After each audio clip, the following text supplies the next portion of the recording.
Okay, good afternoon. Buenas tardes. Yes, okay. I am Marianne Gomez Horta, President and CEO of the Congressional Hispanic Leadership Institute, known as CHLI.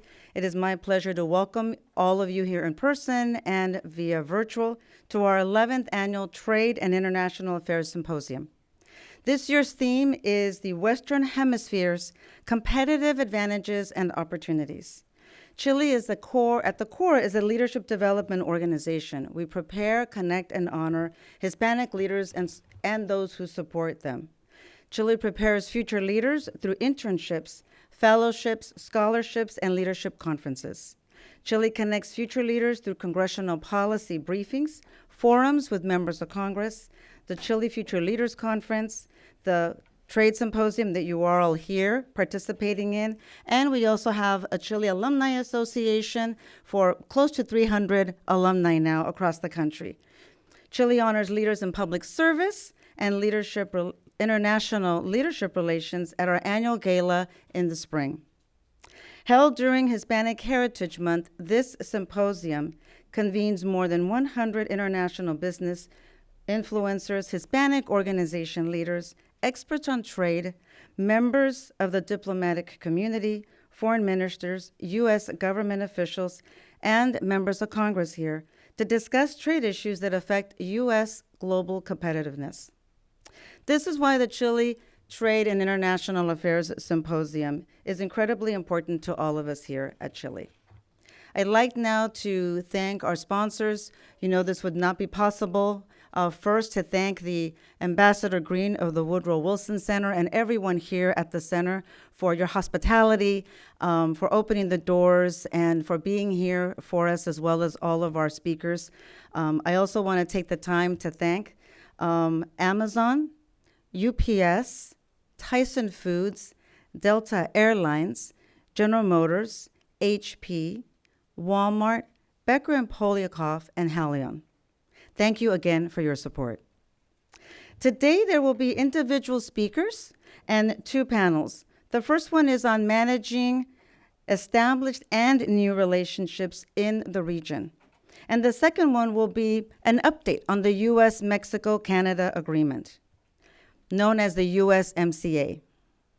Whether you are joining us here in person or watching online, we encourage you to engage in the conversation via social media.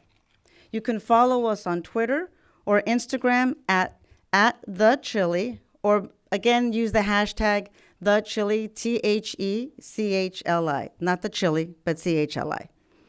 The program is being recorded, and we will be able to share this via our CHLI YouTube channel later, as well as the Woodrow Wilson Center's assistance in the technical support today. Because of that, this will also be available on our website in the next day. If you're tuning in virtually, please use the chat to share with the rest of us where you are joining from. We know we got registrations from many of you across the country, so we look forward to seeing where you're chatting in from. After each panel discussion, there will be a short time for some questions and answers. If you have any particular question, please, by all means, two things. Keep in mind, you can include a chat or a comment in the Zoom, or you can also raise your hand if you're here in person. To get better acquainted with our speakers, we have provided you a packet. If you're here, you can get the packet containing the bios of all the speakers. Because of the distinguished panelists and because of their very lengthy credentials, we wanted to make sure that you all had a copy of it, but we wanted to keep the introductions for the moderators short. If you're also joining us virtual, the bio is available on the screen by scanning the QR code. And now please join me in welcoming to the podium the chair from our board of directors. She is the chair of the Trade Symposium. She is also the director. Let me make sure I have this right, because for me, she's just Sarah. So she is the Director of Federal Government Affairs at Walmart. One of the special references about Walmart is that Walmart was the inaugural sponsor to this symposium. And I am going to ask that when Sarah comes up, if you can please welcome everyone, and we're going to pause a little bit of the program before the ambassador and the CHLI founder come up so that we can get remarks from one of our newest congressional members of our board, Congressman Tony Gonzalez. So, Sarah, the floor is yours, dear.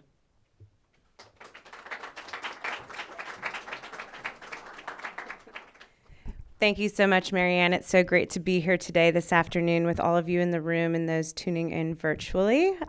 We are, on behalf of Walmart and the CHLI board, as well as our advisory council, so pleased to spend this time with you. I think we're going to have a great discussion today about things that are of great importance to all communities, in particular with a focus today on the Hispanic community. So looking forward to that discussion. And then with that, I think it's my honor, Mary Ann, to have Congressman Gonzalez come up to give a few remarks.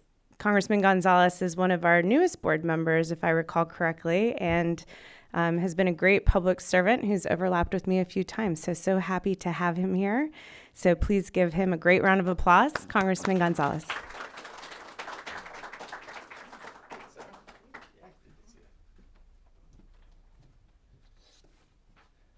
Yeah, Sarah left out that we worked in, we're Team Rubio. We worked on the Senate side together. So it's great to see so many people. Great to see the ambassador here. You know, I want to thank everyone for coming. My name's Congressman Tony Gonzalez. I represent the 23rd District of Texas. That's 42% of the southern border. As a member of the CHLI Congressional Board, I'm honored to speak at this year's Trade Symposium. As many of you know, my district spans more than 40% of the southern border with Mexico. It goes from El Paso in West Texas to San Antonio in South Texas. Covers communities like Eagle Pass, Del Rio, Uvalde is also in my district. The communities I represent are fueled by healthy trade and good diplomacy with our neighbors to the south. This is especially true as the United States seeks to compete with other global powers. Through travels and meetings in my district, I have seen firsthand how important it is to support free and open trade. Enabling these principles supports American jobs and regional economy in which Hispanic Americans have the opportunity to thrive. It is more important than ever for the United States to compete and dominate on the world stage. That's why I support a strong trade agreement between the United States and other nations that will allow U.S. production to increase, and instead of having to rely on other countries for critical goods, they can lean towards the United States. Finally, I will say that my district being over 70% Hispanic, I am proud to support organizations like CHLI that help give an important platform to Hispanic leaders, especially during Hispanic Heritage Month. Since 2003, CHLI has spearheaded the efforts to advance interests of the Hispanic community, including our economic and social standing in the United States and abroad. Through briefings on Capitol Hill, internships, and partnering with international corporations, CHLI has given Hispanic students the platform to succeed.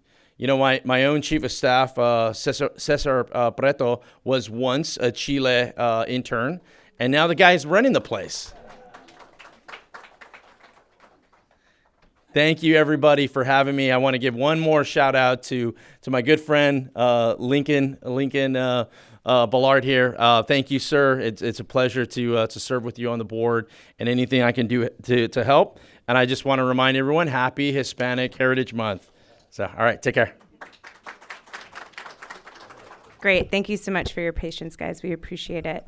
So it's my distinct pleasure to welcome our first speaker this morning, Ambassador Mark Andrew Green.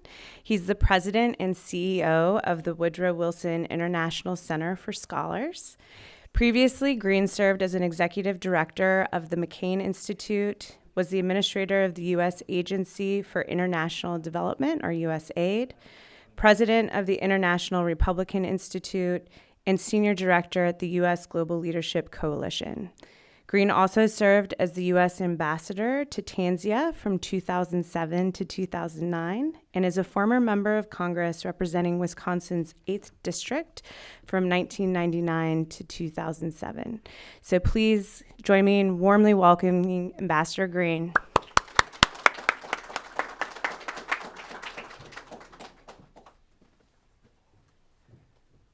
Thanks, Sarah, for that kind introduction, and Marianne for your opening remarks. It's great to see you. Welcome, everyone, to the Wilson Center. So most people don't realize that the Wilson Center was actually established by Congress itself some 5 decades ago for the purpose of, in the words of the legislation, strengthening the fruitful relation between the world of learning and the world of public affairs. So what in the world does that mean? Well, it means that we're fiercely nonpartisan. It means that we're objective.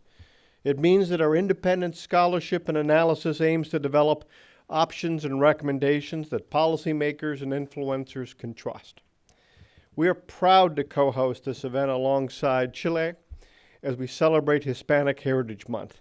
Now, today's theme of focusing on the Western Hemisphere's competitive advantages and opportunities, well, it's really timely, and it's really, really important. There are lots of challenges facing the Americas these days, just like everywhere else in the world. But we also know where some of the answers lie. We know that private enterprise is the most powerful force on earth for lifting lives and building communities. We know that growing economies create real opportunities for people to help them realize their dreams and their aspirations. And we know that trade and investment binds countries and peoples together like few other things can. Today's global challenges, from the fallout from Russia's war on Ukraine to the collateral consequences of COVID-19, reminds us of the dangers of dependence on supply chains anchored in far-off lands and under despotic leaders. It should also remind us of the value of nearshoring and friendshoring. And that, of course, brings us to the annual Trade and International Affairs Symposium, which really puts an exclamation point on the importance of U.S. trade throughout the Americas. The U.S. has free trade agreements with 20 countries. More than half of them are right here in our hemisphere. From Usmca to Central America, the Dominican Republic to Chile to Peru and Colombia. And we have countries like Ecuador and Uruguay who expressed a desire themselves to enter into free trade agreements with the U.S. They know that the access to the U.S. market and partnering with American entrepreneurial spirit can help them become more self-reliant, more than all the foreign aid in the world can possibly do. Let's take Colombia for an example. This year alone, we celebrate 200 years of friendship between the U.S. and Colombia. We also celebrate the 10th anniversary of the U.S.-Colombia Free Trade Agreement. During that time, Colombia has risen to become our 25th largest trading partner. That means jobs, good jobs, family-supporting jobs in both countries.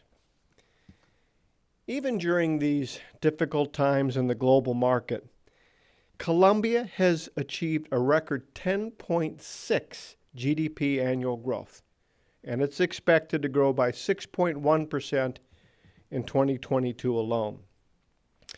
To be clear, we need to acknowledge that the U.S. is no longer the only pace-setting economic partner in the region, and that other partner and that other model, that very different one, we have to appreciate the costs and consequences that it brings in the work and investments it does.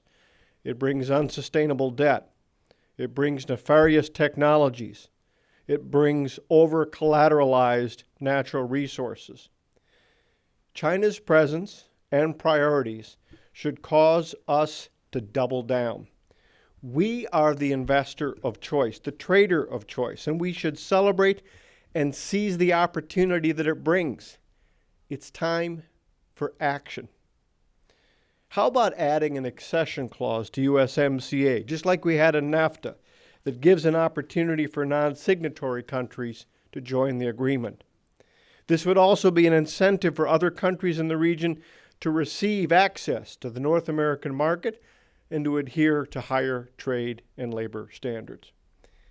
How about prioritizing U.S.-powered infrastructure investments in the region by revisiting every one of our tools, from the DFC to USAID, Commerce to USTDA, to make them faster, more responsive, and more flexible.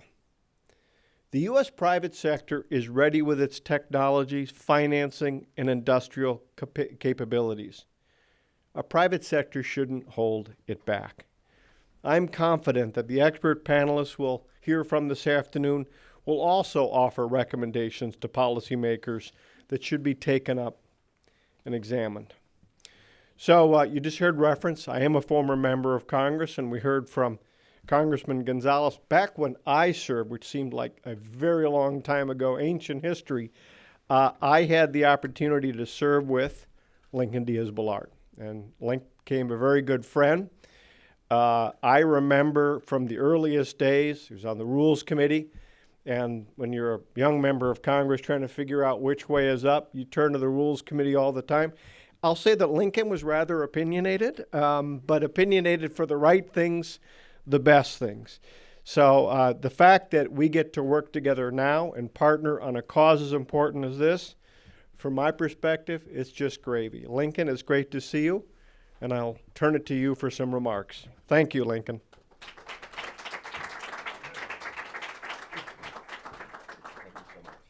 Great to see you. I remember when I served in the House, and Sarah talked about the multifaceted career of Mark Green. We, by the way, are so privileged in the Congressional Hispanic Leadership Institute to now enter into a formal agreement with you, with the Wilson Center, to further what we have in common, which is to help the new generations. And in doing so, and in the process, emphasize our support for our values for democracy. You know, Mark, I remember you also in the House. I remember you were a man of faith. Never forgot that. Always impressed me. And a man of action. Before you went to be our ambassador in Tanzania, I remember how whenever there was a human rights issue in the House, when there was a fight related to human rights, Mark Green was there, fighting the good fight. And so, you know, you get to respect somebody when you see where their heart is and that they're acting in furtherance of their values, which we share, values that we share. So what a privilege it is for Chile to be able to work with you and your institution. I was reading the charter of the OAS. You can say, well, gosh, talking about a weirdo here who reads the charter of the OAS. Well, it's a foundational document for inter-American law, and it's important. And often it's not taken seriously. But one thing I like to mention, that one thing that makes Chile possible, and when I say possible, I mean the bipartisan nature of the Congressional Hispanic Leadership Institute, where we have leaders with divergent points of view working together, is because we take democracy seriously. And when we, for example, in the foundational document that I've referred to of the Organization of American States, it says early on, Chapter 2, Article 3, the solidarity of the American states and the high aims which are sought through it require the political organization of those states on the basis of the effective exercise of representative democracy. It can't be clearer. In this hemisphere, democracy is required. And we often forget that. We forget that there are 3 dictatorships, 3 tyrannies in this hemisphere, oppressing their peoples. We can't accept that. As believers in the rule of law and in the solidarity among the states of this hemisphere, we can't accept as business as usual the continuation of 3 ferocious, murderous tyrannies that oppress their peoples. That's that strong belief is one reason why we were able to see a Congressional Hispanic Leadership Institute where people of divergent views that clash on so many issues can come together when they passionately, deeply believe in the rule of law, in the support of democracy, and in the opposition to tyranny. That's the secret of Chile. Why are we able to bring such divergent views together in cooperation? Because we take this seriously. This is a value for us that can't be ignored nor negotiated away. The belief in representative democracy and in all people's rights to live in freedom, especially in this hemisphere where we live and where we each day further its economic progress. And as Mark was mentioning, so many good things are happening in the midst of so many challenges. So it's a privilege for us to be here at the Wilson Center. I look forward to a very fruitful discussion today. And I think we're going to sign, Marianne, the ambassador, and we are going to sign an agreement formalizing our cooperation. And thank you, Ambassador Green. I am super, super impressed with everyone. It's so quiet. We're going to have more events here. So now I have the pleasure of kicking off our first panel discussion. Hopeful again that you've been able to look at some of the information and bios. As you see, we'll have the different information of who the speakers are as well on the screen. To get going on our first conversation here on managing established and new relations in the Western region, please join me in welcoming to the podium Omar Franco, who is the head of the office here for Becker and Poliakoff. He's also one of the original founding members of the organization. The organization was signed in November of 2003, so put on your calendars that next year we're celebrating our 20th anniversary. Excuse me, I'm getting hot with these glasses here. And Omar was there. So, there's always a group of people that when you go through the archives and look at who to celebrate for an anniversary like this, there's always the official signatures, right? And then there's the other signatures kind of on the side and on the margins. And Omar was the chief of staff at the time to another Chile congressional member, Congressman Mario Diaz-Balart. So Omar has been here since the beginning. He's also a former member of the chair of the Trade Symposium. So again, please join me in welcoming Omar. Omar, dear, the floor is yours. Thank you, everyone. Glad to be here. So, typical when a member of Congress, no offense to all the members of Congress, when they sign up to do something, it really means they signed up their staff to do something, and therefore, we get the pleasure of really doing it. But like Marianne says, it's been 20 extraordinary years. I think one of the things that really separate us is this focus on international trade, right? There's a lot of groups that just do international or just maybe do Hispanic, but I think Chile is really known for being able to do both and bring both. So right now what I'm going to do is I'm going to bring up, we have 4 great panelists. These are from amazing companies, fantastic, a privilege to have folks of this caliber come talk to us today. So I'm going to introduce them to come up, and please come up one at a time. Jonathan Martinez is the head of U.S. Federal Government Relations at Halion. Thank you, Jonathan. I'll make room for you. Oh, you're so sweet. Thank you. Karen Bland, head of Global Trade and Global Trade Counsel at HP.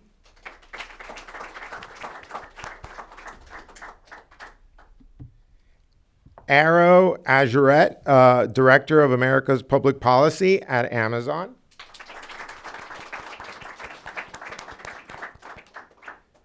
And finally, Alex Antilla is Vice President of Latin America for Delta Airlines. So as you can see, small startups, all of them, not household names, but it's very impressive. So what I'm going to do, though, I gave you, your title and your company, but what I'd like to go, and I'll start with Alex there at the far end, and you can work your way down.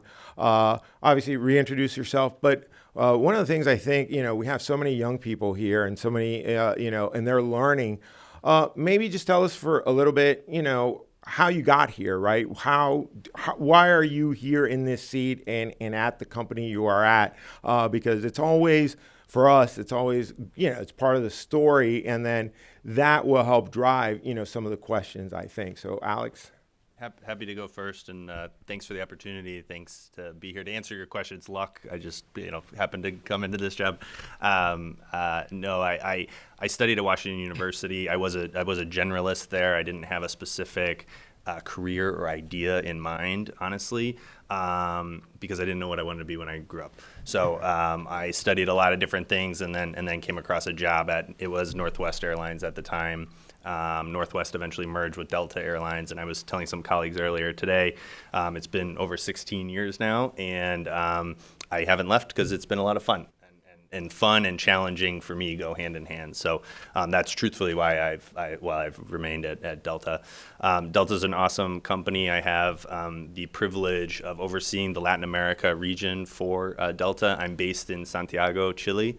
And I've been doing this job for only a couple months now. But Latin America for us is we serve almost 30 markets, almost 50 markets in almost 30 countries. As you all know, Latin America is an extremely diverse continent, and it's great because that adds to some of the energy and excitement that we deal with. I think it's also important to talk about Delta and some of our values. Delta is extremely people-oriented. We talk all the time about the Delta culture. I think that's not unique. I think a lot of companies talk about that, honestly. But at Delta, it's very palpable. It's why people like me have stayed for so long, honestly. And it's actually our best recruiting tool. It's why we are able to get so many people in, is because of the kind of people-focused nature that we treat our employees and we also treat our customers. And that extends to how we approach our partners worldwide. And Delta has a very unique approach to partners. We've invested in many different airlines around the world, and we've set up joint businesses with those airlines. And in Latin America, that's with Aeromexico in Mexico and with the LATAM group in South America. Yeah. Aeromexico, we've had a relationship, a joint business arrangement for over 5 years. And with the LATAM group, we're actually very, very, very close to getting final government approval to start that joint business. And when we do that, we bring that kind of people-focused approach into the business. And by the way, we partner with those airlines, those companies, because they share the same values as us and that approach to really elevating the people experience. And so that's what we're excited for. And in the case of LATAM, just to give you a real-life example, we have, obviously, Delta's a global brand, a well-known brand, but we're an American company. LATAM is a great brand, a global brand, but they're a South American company. When we bring it together, we give South American customers access to all these different points, all these different markets in the U.S. that they didn't have otherwise. And likewise, we give Delta customers access to all these different points in South America. And actually, in the case of LATAM, it's very interesting. They have a huge presence in South Florida and in Miami, where Delta traditionally hasn't had that. And there's a very large incumbent airline there that you might have heard of. So with Delta and LATAM together, we actually bring really great competitive alternative. We bring more competition that impacts pricing for customers, which is great. And then when we're successful, it allows us to grow and, as a result, create more jobs and things like that. And those jobs, by the way, are in South America for LATAM employees, but they're also in the U.S. for Delta employees. And so that kind of harmonization and focus on just collectively growing and get better and better and better with people at the center is really how we think about those partnerships. That's great. That's great. Thank you for that. Arrow? Well, thank you. I, unlike my colleague, always knew I wanted to do international work. I knew that from when I was very young, and I went to the University of Virginia, where I focused on international political economy, and then I came to Washington, and I thought, well, what does that mean, international work? But I was very lucky to be a presidential management fellow and happened to get a job at the International Trade Administration. And that was it. I loved trade from then on, and I spent most of my career actually in the Commerce Department and then at USTR negotiating trade agreements, and it was really fun and interesting. Eventually, I decided that maybe I would like to take those skills to Amazon, and I've been at Amazon about 6 years. I lead public policy for the Americas outside the United States, so Canada and all of Latin America. And then we also do a lot of advocacy with the U.S. government on international issues that impact the company all over the world. And it's trade is a big focus of that still to this day. So in Latin America, we've been there about 10 years. We launched our first Kindle store in Brazil in 2012, and then we launched full marketplaces in Mexico and Brazil in 2015 and 2019, respectively. We also have operations in Costa Rica and Colombia, and of course we serve customers all over the region, either through retail or Amazon Web Services or Prime Video, et cetera. We've made a big investment in Latin America. We believe it's a great place for our company to be, and we're very committed to contributing to the economic development and growth of the region. And we're really focused on helping small businesses use e-commerce to export. That's a huge focus for us in the region. We have about 30,000 small businesses that sell on Amazon from Latin America, and we're looking to grow that number. And for the past several years, we've been partnering with economic development agencies across the region to train companies on how to use e-commerce, not only to sell domestically, but all over the world.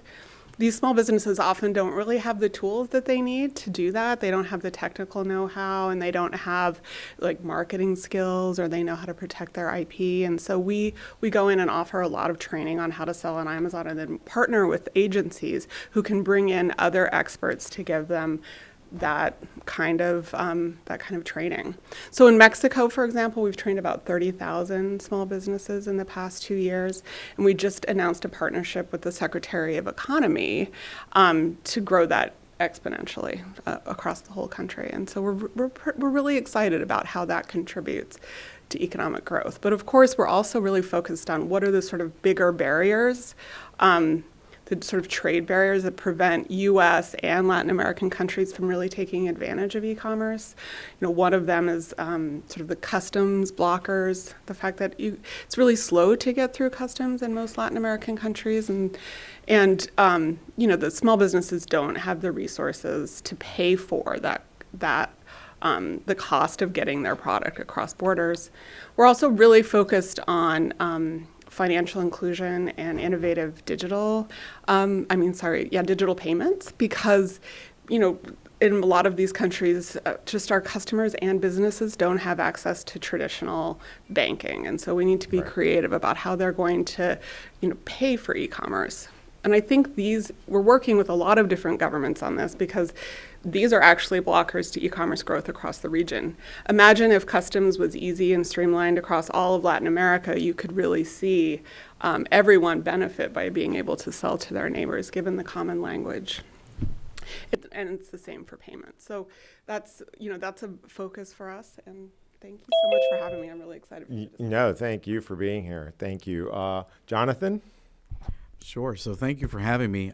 So before I start, I like saying that Haleon is a company you haven't heard of, but you know of our brands. We are the makers of Advil, Sensodyne, Flonase, but we used to be GSK Consumer Healthcare. We have since demerged, so we focus solely on consumer healthcare across all our markets, and that obviously includes Latin America. Part of our reason for doing so is because we recognize that we play a special role in not only, people's everyday lives, but recognizing the fact that sometimes if you're having a headache, you might go get Advil, or recognizing you have a stuffy nose, you might get Flonase. We play that role where we give you that immediate relief, right?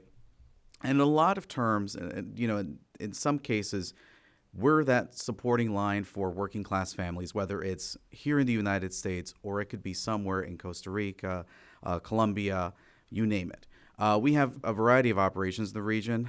You'll find us making Panadol in Panama. I love that little P use.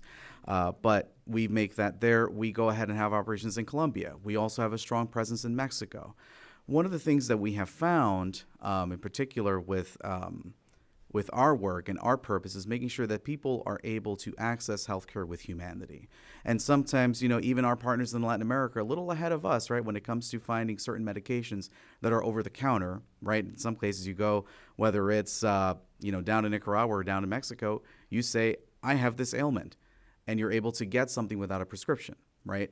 And what we're trying to do is make sure that those products, those that have been found safe and accessible, and in some cases that have been determined by other governments to be just as effective and safe, to also be here with the U.S.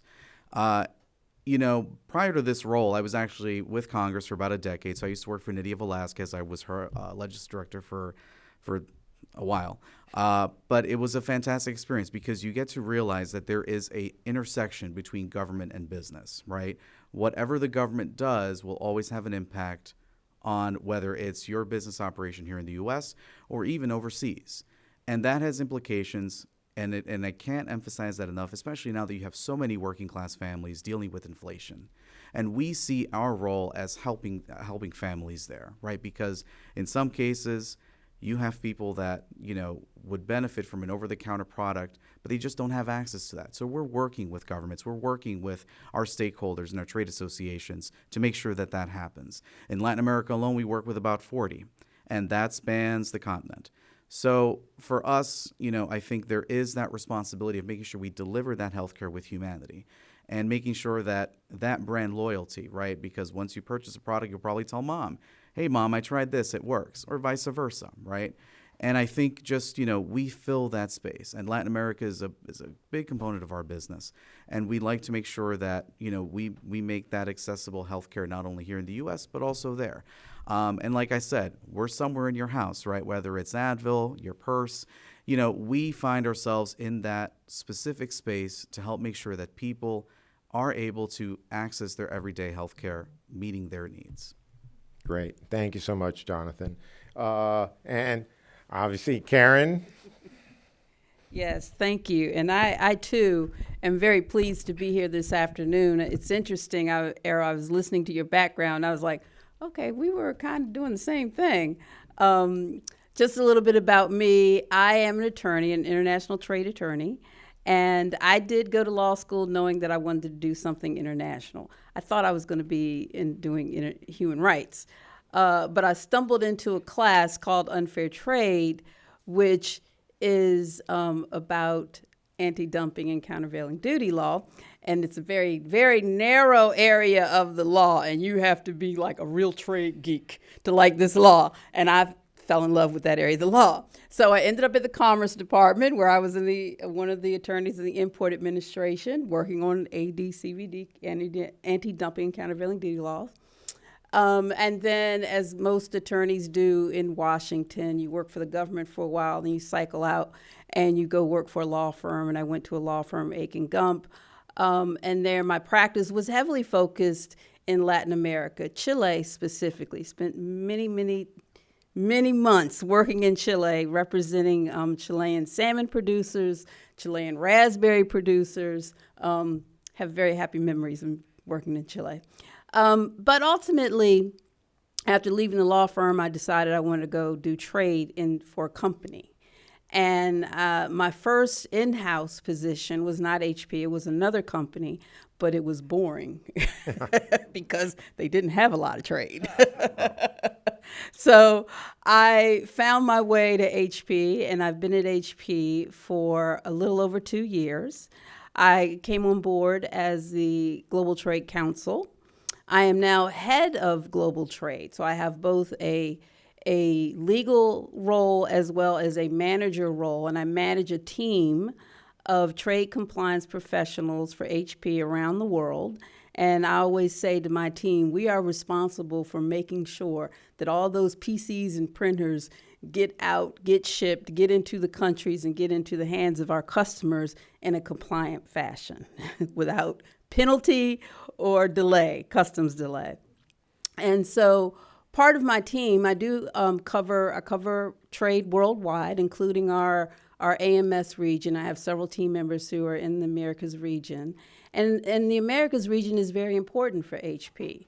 It accounts for 44% of our revenue, and that is huge.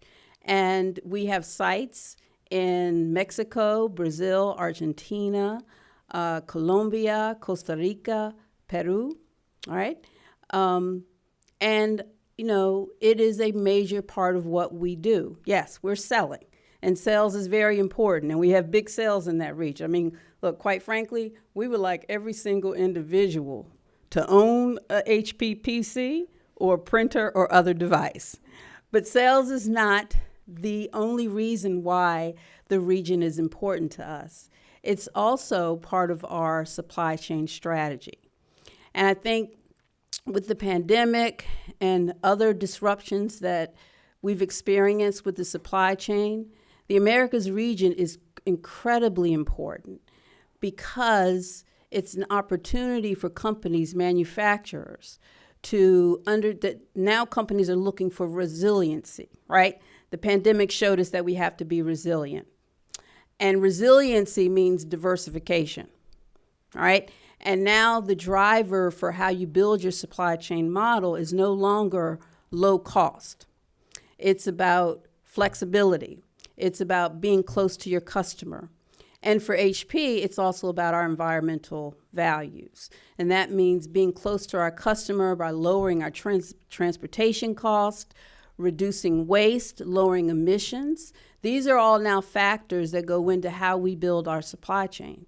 And in fact, in Mexico, we've expanded our manufacturing footprint for that very reason. So our Mexico facility has expanded. There are plans to expand it further. There are plans to expand it further into the Americas region because we understand, again, it's not about cost. Now it is about resiliency, and it's about being close to our customers. And when your customers are in the Americas, and that's 44% of your revenue, you need to be close to your customers, right? So that is why I'm very pleased to be here and very pleased to talk about the Americas region and how HP views the Americas region as very critical to our strategy for growth. Great. Oh, wow. Thank you, Karen. That was great. So a little housekeeping here. So I'm going to ask each of you one question, and then, we may talk about some general topics, and then we'll open it up to the audience. So start thinking up of questions because I hate when I look around and nobody's raising their hands. So Arrow, I know for you, sustainability is really becoming a really higher profile issue.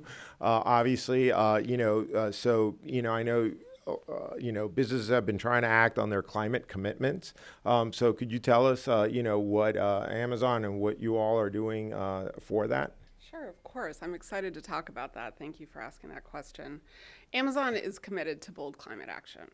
We've committed to reaching net zero carbon emissions across our operations by 2040. That's 10 years ahead of the Paris Agreement. And we launched the Climate Pledge so that we could bring other companies and organizations along to make that same commitment with us. We're really happy that that is going well. We have about 375 companies and organizations that have signed up to the Climate Pledge. That's across 51 industries in 29 countries.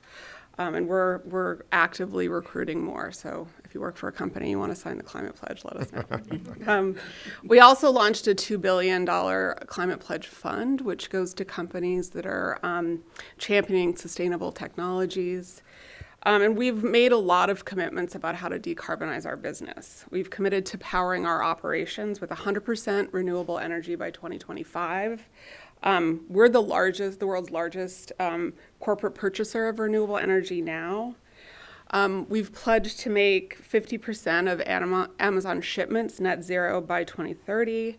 We've ordered 100,000 electric delivery vehicles from Rivian.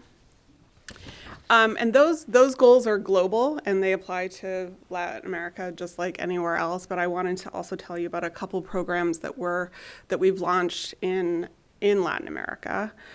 First, we co-founded the Lowering Emissions by Accelerating Forest Finance. That sounds long, but we really call it the LEAF Coalition. We launched that with the US, UK, and Norwegian governments. And really that's intended to invest in local communities to help preserve biodiversity. We've already mobilized about $1.5 billion since launching in 2021 to that effort. And we're actively working with other governments, Colombia, for example, to bring them in and have them be part of that program. And we're also investing in the Agroforestry and Restoration Accelerator, which is a new nature-based carbon removal initiative. It's based in Para, Brazil. And we're partnering with the Nature Conservancy through that program to restore degraded lands and create a sustainable source of income for local farmers. And lastly, Amazon joined the 100K Alliance for Climate Action as a founding member recently. And the objective of that program is to equip the region's workforce with the skills needed for the green economy. So all of these initiatives, are part of our overall sustainability commitment to the region. I think, we have a real opportunity to make, as a corporation, to make a contribution to addressing climate change along with all the other companies we're partnering with. And through this, we will create jobs. We will implement low carbon technologies. We will accelerate the clean energy transition. We will innovate towards new sustainable solutions, and we'll increase public-private partnerships and investments. And it's a big commitment for the company. So thank you for that. Great. Yeah. Thank you. Let's talk a little bit about public-private partnerships. I think, Jonathan, I think you guys have been, doing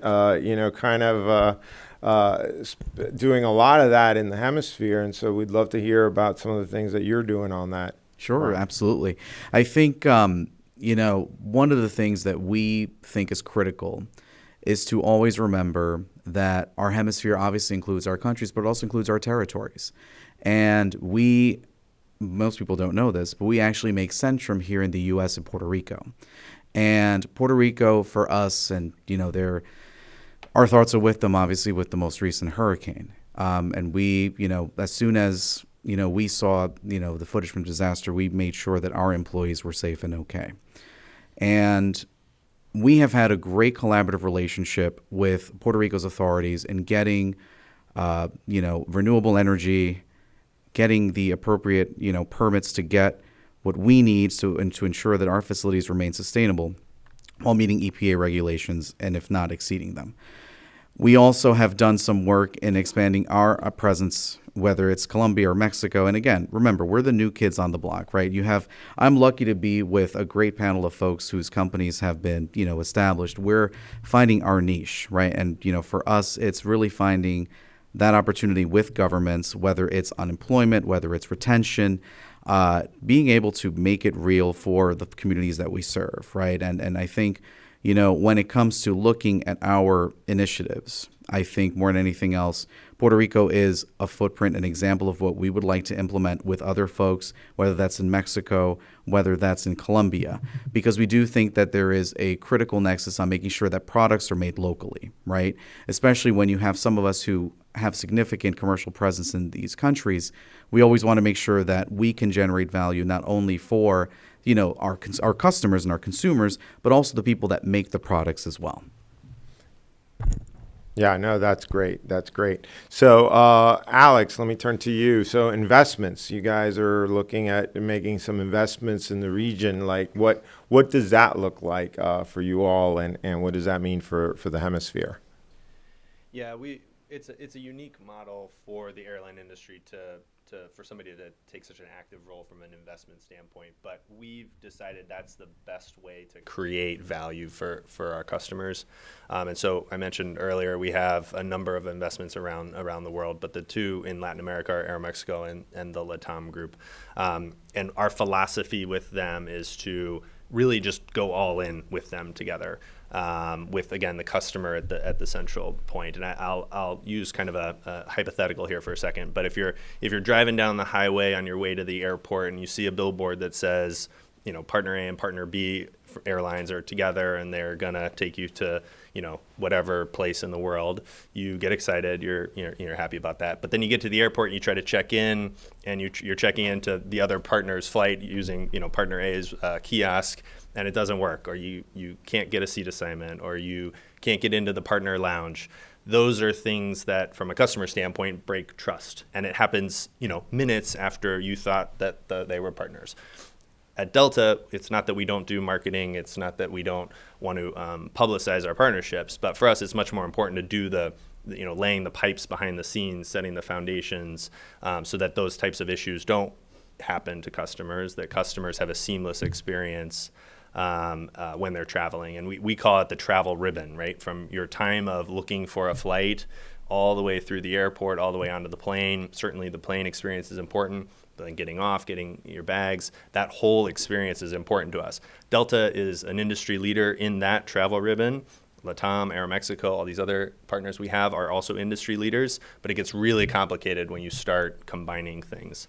And so our ability to invest in these companies give us a seat at their table, sometimes with a seat on their board, and it allows us to really get in and make sure that there is a commitment to bringing those things together, because there's nothing worse than making a pledge to the customer and then not fulfilling it, especially in Latin America, but frankly everywhere in the world. So it's a commitment that we think is really important.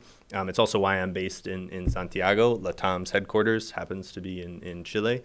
And for us, it's really important to be close to our partners so that we can do things together. I'm actually not even really a Delta employee in Santiago. I am a employee of our joint venture in Santiago, and my objective is to move both of our businesses along for the betterment of our customers and our employees and the communities we serve. So it's really exciting work, and I really enjoy it. Great. Karen, let me turn to you real quick. So, I mean, you talked a little bit about, supply chain and resiliency. We also heard, Ambassador Green talking about, onshoring, nearshoring, and like I said, we have a lot of folks here who are learning, right? You all have long, lengthy careers in this. So could you tell us what HP is doing, but also maybe, give us a little primer and let us know how that works and why we should all care about it. We should all care about it because we all want HP devices. That's right. No. Because it is critical in terms of economic development and inclusive employment, right, in these regions. And one of the things that HP has been working on recently has been the CHIPS Act. And for those who may not know what the CHIPS Act is, it has a crazy acronym. It's a very helpful acronym for a crazy long name. Creative Incentives to Help Produce Semiconductors in the Americas Act. I think I got it right. Yes, right? you did. So the CHIPS Act, now it's focused on the U.S. and it's focused on semiconductor production in the U.S. and giving incentives to businesses, including small businesses, to manufacture semiconductors in the U.S., right? And so a semiconductor is a building block for anything electronics. It's certainly a building block for our devices. And semiconductors aren't just important for the automotive industry, but there's a wide variety of industries like medical, other aspects of IT that rely on semiconductors. So imagine all of the semiconductor production happening in the U.S. What does that mean? That means that the building blocks for electronics is built in the U.S. That's an opportunity for the electronics ecosystem to shift from outside of the Americas to inside the Americas. And so certainly while the emphasis right now is on U.S. production, and there have been some companies, Micron has announced a big investment, Texas Instruments has announced a big investment to build semiconductors in the U.S. What we're looking at, and what I encourage those who are interested in economic development and growth, is to watch and be alert to opportunities in the Americas. So, right, what do we talk about? Supply chain, close to your neighbor, right? This, in our opinion, well, my opinion really, but HP's opinion as well, why we consider, another reason we consider the Americas region important and what we see happening is this shift in this electronics ecosystem moving to Americas. Now's the time for the countries to look at what's happening with the CHIPS Act, look at the country's environment for investment, for customs roadblocks, things that would hinder the ability to build that infrastructure in those countries, to take part of this movement that is happening. It'll take some time, but it's going to happen, right? And eradicate those barriers. And so the U.S.-Mexico dialogue, the Americas Partnership for Economic Prosperity, those are good venues to start to have this conversation about building the electronics ecosystem in the Americas, not outside of the Americas where it currently exists. And we won't name names, but we all know where that is, right? So it's a great opportunity. We're watching it. We're engaging leaders in the countries that we partner in around investment, around building manufacturing of different parts and components in those areas. And that's an opportunity for small and medium-sized businesses. It's an opportunity for economic activity. And for more important, I won't say more importantly, but certainly one of HP's values is in inclusive employment, because that is a key part of our values is around inclusive employment. And how do you do that? You allow everyone to be a part of this growth and opportunity. So that's what we see happening. That's great. Thank you. Thank you. Well, when I'm looking at this panel, right, managing established and new relationships, right, in the region, what are the challenges? And I think you alluded to it, and I'll say the names, right? I know there's challenges, obviously, EU, right, is trying to get in the region, but let's face it, it's really China, right, is the 800-pound gorilla, and others as well.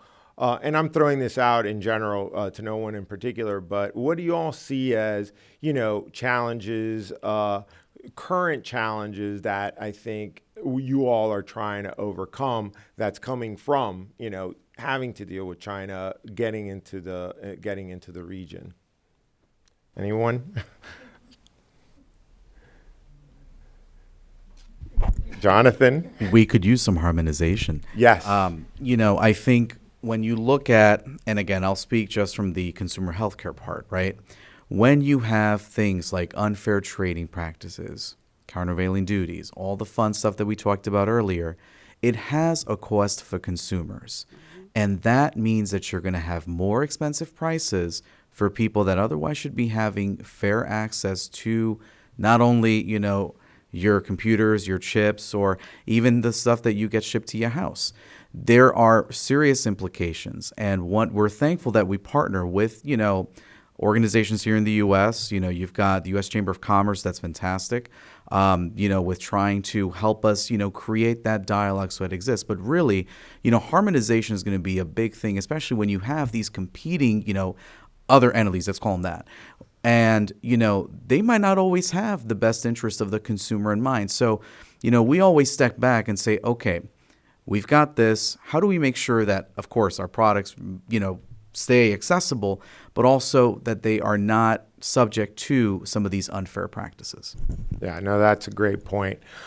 So then moving forward, I think we're coming up, midterm elections, new Congress coming in.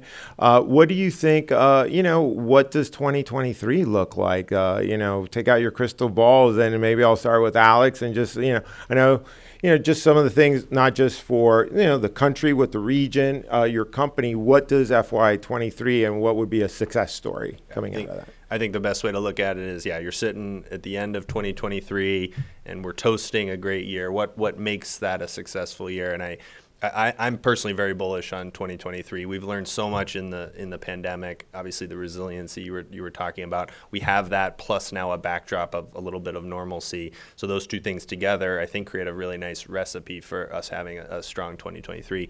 For the travel industry in particular, we needed a lot of the restrictions that were still in Latin America to come off. Those are just now starting to come off pretty broadly, which is great to see, because that obviously inhibits travel, especially when other parts of the world are open. The traveler has options to go to many places. If there's a deterrent in place, that will push travelers away from one region or another, and that had been happening a little bit to South America. Those are going away, and when that happens, along with some of the joint ventures I was talking about in our business, we're very bullish about 2023. Great. Arrow? I'm kind of taking it back to the theme of today and the trade agenda. We're really hopeful that to see more discussions with Latin America. We're interested in seeing how APEP unfolds. I can't remember that acronym. Right. We're happy to see how APEP unfolds as IPEF continues. We think that engagement in Latin America. For our company, our objective is to show the Latin American countries where we are that we are good corporate partners, just as we do in the United States. And I think there's a lot of power in our, collective engagement in Latin America, but also with the U.S. government continuing to be a strong partner to those countries. Great. Jonathan? So I think that's a great response. I love that one. I really do.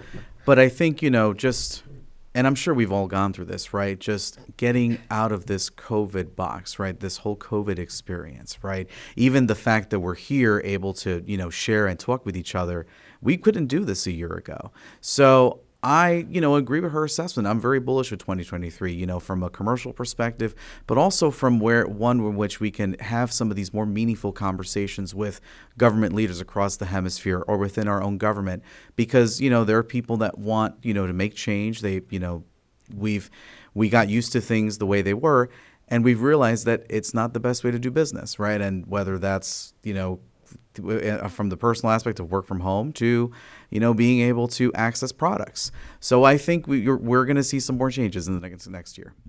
Great. Karen? So for us, I agree with everyone on the panel, and I'm going to help you out because I'm going to focus on hybrid work, right? And solutions around hybrid work and devices that help individuals work from anywhere, which will bump up the travel, right? But we hope that in 2023 we're not quite as bullish. Let's face it, during the pandemic, everybody needed PCs, right? And so we benefited from that demand, and so we are seeing some of that demand drop off. Part of it is because of inflation and just the macroeconomics that we're confronting. Part of it is also everybody has a PC now. And it may not necessarily be an HP PC, but people have PCs. So they don't need new devices, right? So the demand for new devices is over. And so we at HP, we're going beyond looking at having looking at a PC as just something that you use for working in your office or even working at home, but really creating an infrastructure for true hybrid work where people can work remotely but have the connectivity that is strong and safe and secure as if they were in the office. And that's a technological advancement, right? And so what we're hoping for and what we're looking for in 2023 is not just talking about hybrid work, but having government and policymakers understand what hybrid work really means. I think we're still trying to figure out what hybrid work looks like because I don't think anyone has really defined it, right? Yeah, right, 100%. And continued dialogue, as I mentioned, continued dialogue, certainly in the Americas region, around building that infrastructure. Great. Yes. Perfect. Thank you. All right. I know we got a couple of minutes here, so I just wanted to open it up real quick to any questions anyone may have. Yes. Hi, Maria Luisa.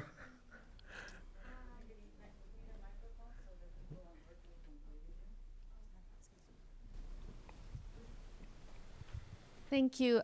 Wonderful panel, and thank you all for your leadership. and I love your points.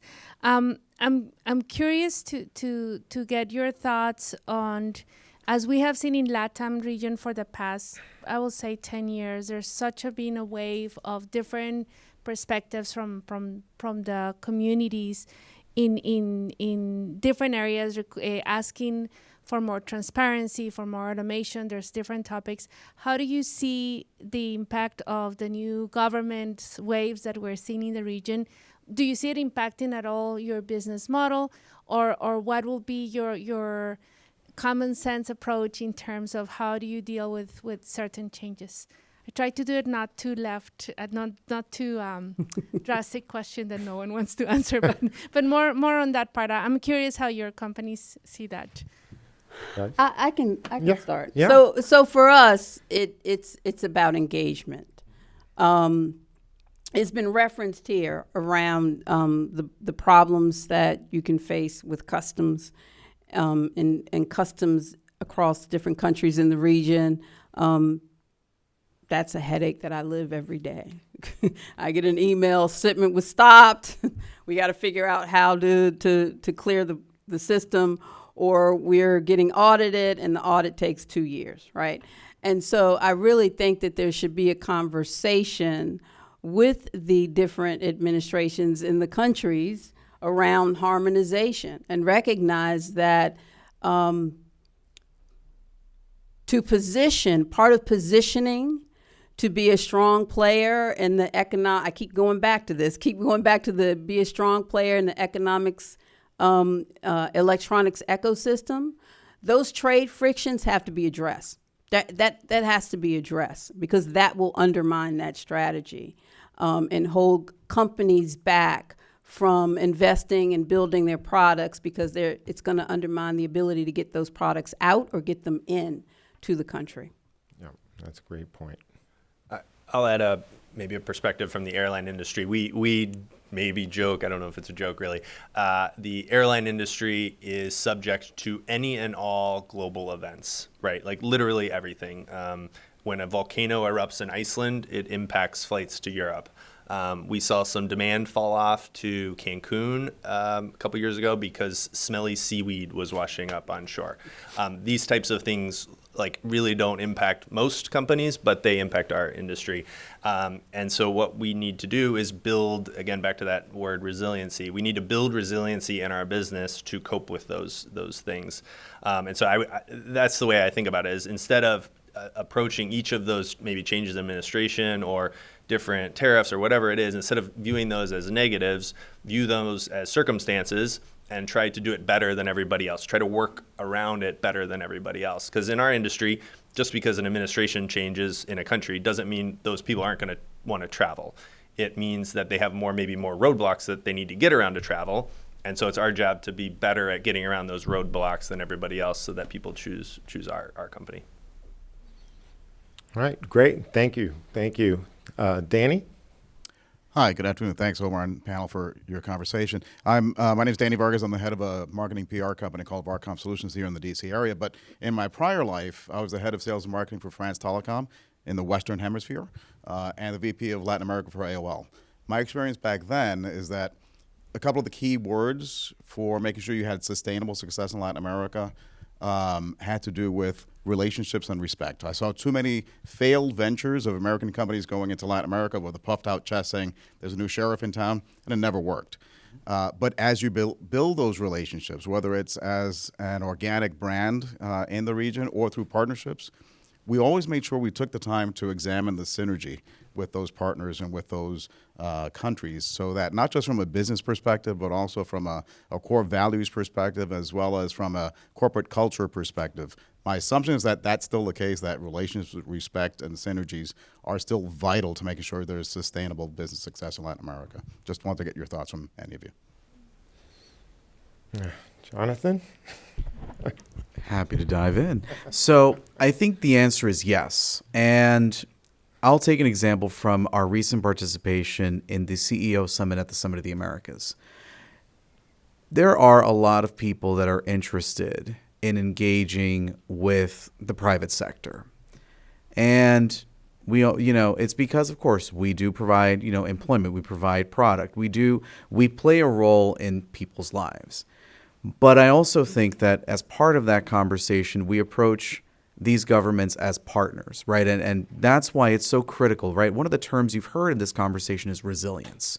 And it's the ability to make sure that we connect things locally, right? It's no longer just you're going to import and export. We're making the product in your country and we're distributing to your market, right? It's part of our process of making it real, right? So yes, the relationship is critical, but also being able to materialize it and show that it's not just, this intangible agreement. There is something substantive. And of course, it's the people, right? The people of these countries that are receiving the benefit, as a result of consumer demand. So I think spot on. Just the only caveat that, of course, it's approaching these countries as partners. Right. That's very important. All right. Another question. Hi, Peter Guzman from Las Vegas. I'm just curious, especially for those of you who basically do work in both countries here and Latin America. During COVID, and if it's continuing, I'm wondering, did you feel like there was compatibility in what we did here and over there?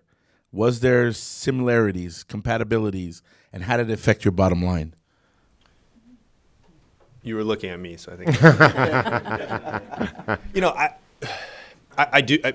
I think like everybody, there were some pretty big silver linings throughout the pandemic. And I would say one of them is we all kind of came back to this one singular thing of working from home and, taking care of our families and trying to stay safe. And that was absolutely something I think that went across cultures and boundaries in a way that we couldn't have done before. And I even admit that, being part of the aviation industry, where I would have preferred, obviously, for folks to have been traveling. At that point in time, that was not the goal. The goal was to take care of each other and take care of our families. And from that standpoint, yeah, it absolutely, I think, brought us closer together so that when we could travel again, could see each other again. I mean, how many folks have traveled since the pandemic not is over, but is kind of calmed down a bit? That first trip, that first business meeting, people are excited to go, want to go finally. Talk about a boost to the bottom line. Like, that was, we call it pent up demand in our industry. It was just like a floodgate ready to go. I mean, at the end of the day, we're talking about the Western Hemisphere. We're talking about many different countries with many different cultures. But at the end of the day, we're all humans.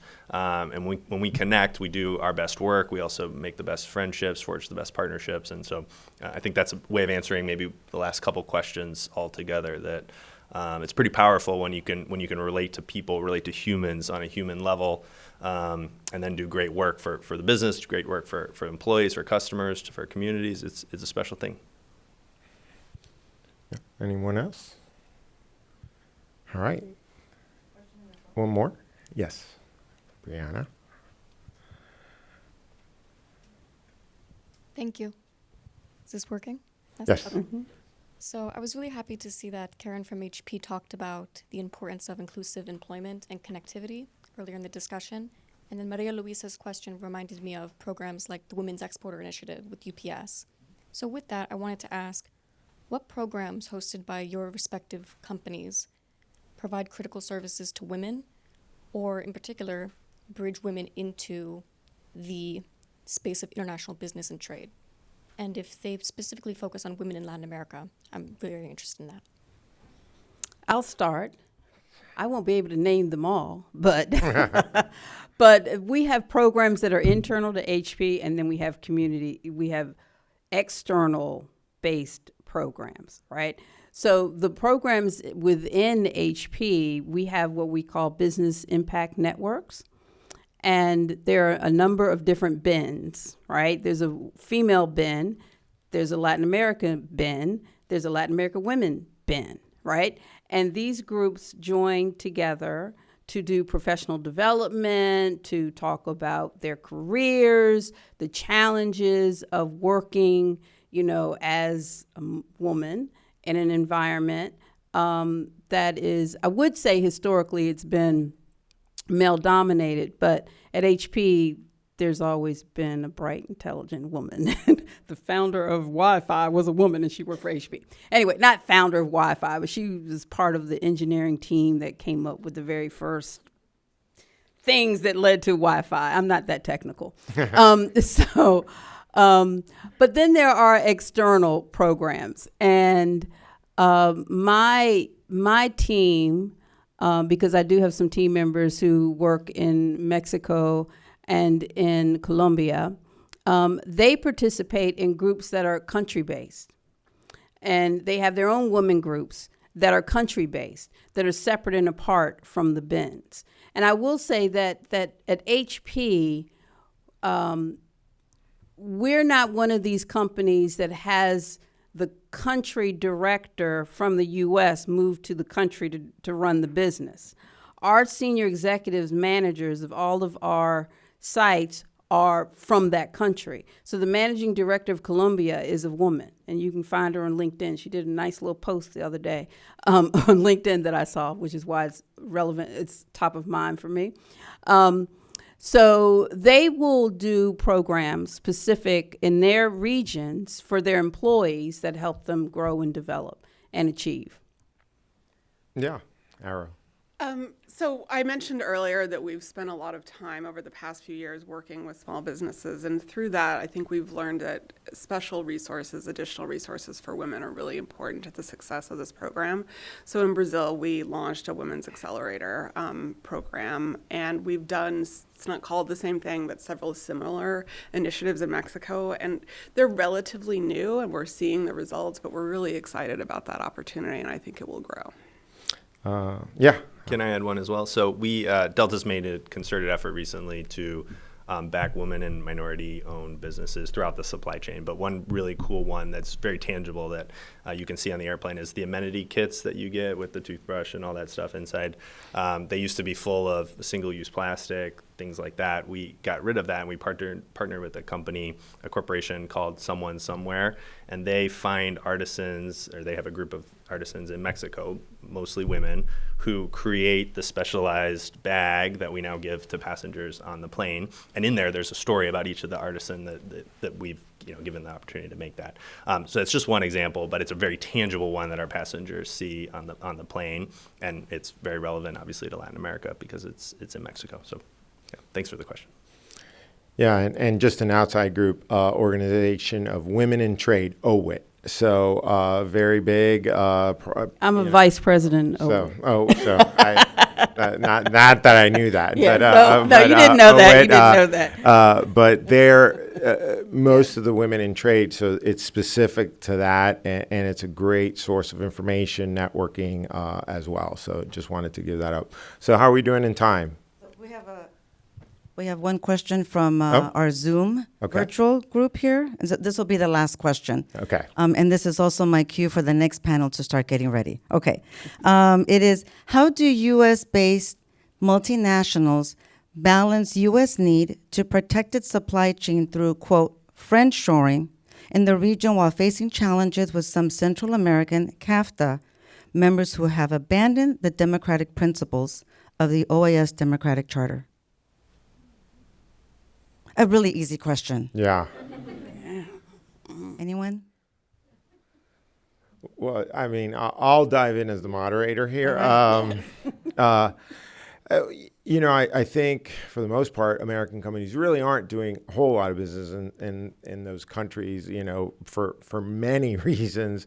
And I guess if we were to call our panelists what they would be in favor for, it would be free trade agreements, right? I mean, that is the catalyst of, and the Ambassador Green mentioned it, right? There's 20 free trade agreements. Half are in this hemisphere, including big ones, USMCA, CAFTA. So I really think, rather than focus on the negatives, I think the better way is to look at it, how can we improve it and make things better? And I think it's proven, right? Those free trade agreements really create those democracies because then they can see what we're doing through example. So that's how I would answer that question. And I took my moderator's privilege to do that.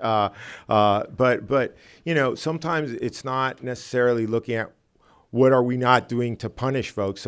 Sometimes it's what can we do to incentivize folks to join us and be part of us. And I think that's more empowering, quite frankly. So with that said, that concludes our panel. Please, please, please give a warm thank you to everyone.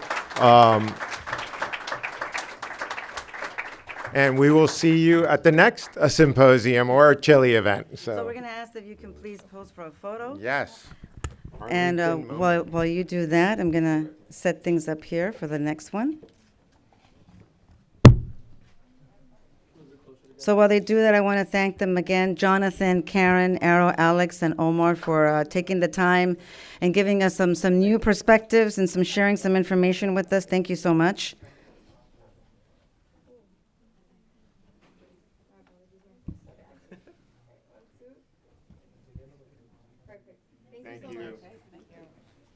Thank you again. Appreciate it. So now I'm going to ask that the members for the next panel start making their way up here. To kick off this next conversation is The next conversation is on the U.S.-Mexico-Canada agreement. How has it strengthened our hemisphere? At least that's the focus of the conversation. We'll find out if it has or hasn't and how. Moderating this discussion, shh. Okay, we're getting selfies. We're taking photos. I know. Okay, so moderating this discussion is a friend to Chile of many years. We go to him quite often, or maybe I should say I go to him very often for a lot of information on what's going on in the Americas. Always have trusted his personal and professional perspective on what goes on in Latin America. He is the vice president of the Council of the Americas, the head of the Washington, D.C. office here. Prior to the council, Eric Farnsworth spent almost a decade in government with the U.S. Department of State, the Office of U.S. Trade Representative, and in the Clinton White House. Please welcome Eric. Eric, the floor is yours, dear, and you can introduce your panelists. All right, thanks. All right. Good to see you. Thank you. Well, it's good to be back. Thanks, Marianne, for that intro and the opportunity. Why don't we have the panel come on up? The purpose is to hear from you, not to hear from me. So as soon as you get seated, I will too. But as we are welcoming them, our panel is consisting today of 4 trade experts, many of them well known to all of us. Some of them we have known for, I don't know, far too long. We don't want to, Omar, I don't know how long we want to say we've known each other for, but it's certainly been a long time, as is true with everybody. I'll sit here. 4 panelists: Omar Vargas, Vice President and Head of Global Public Policy at General Motors. He is to my far left, your right. Maria Luisa Boyce with UPS. She's the Vice President of Global Public Affairs. Todd Minotti, who's the Director of Government Affairs at Tyson Foods, right in the middle. And, of course, Sarah Thorne, Senior Director of Global Government Affairs at Walmart. None of them need an introduction. Nonetheless, I have just done so. Please join me in welcoming them to this panel.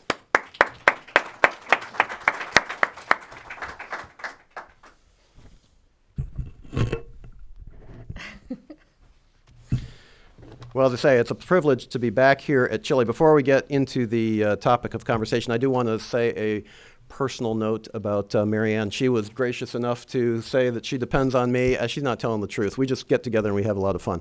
But the organization she heads is terrific. Chile does very important work with the Hispanic community, with the congressional community, with the policy community, and it's a really important voice that, in fact, we rely on to be a voice on trade and other issues as well. So thanks for your leadership, Marianne, and for your team. I also want to say to Ambassador Mark Green, I don't know if he's here, but he's also a good friend and has been somebody whose leadership of Woodrow Wilson has just been fantastic in the short period of time he's been here. So it's a great collaboration. Chairman Lincoln Diaz-Balart, who I did see, he's around here somewhere. There he is. Thank you for the invitation. And I don't see him here yet, but I understand you're giving an award to Chairman Albio Sires. And I do want to take note of the fact that he's leaving Congress, unfortunately, but he's done a great job as chairman. And as somebody who comes to these issues, not just from the trade side, but the foreign policy side, we're going to miss his voice. And it's been a bipartisan voice on the issues. He's done a great job. And so I would lend my support to your giving of the award to him this afternoon. He richly deserves it. Trade is a tough sell these days. It's not easy to talk about it. Some would say it's a 4-letter word. Some would say they've never seen the word except in a Wordle, so you don't actually know what trade is. And I want to get behind what it is in terms of why it's so complicated and what we can do about it, particularly from the business side. As I mentioned, we got 4 terrific panelists to discuss those things today. And our point of focus, our point of departure is the USMCA, which all of you know is the U.S.-Mexico-Canada agreement. What's the word that's missing in USMCA? Trade.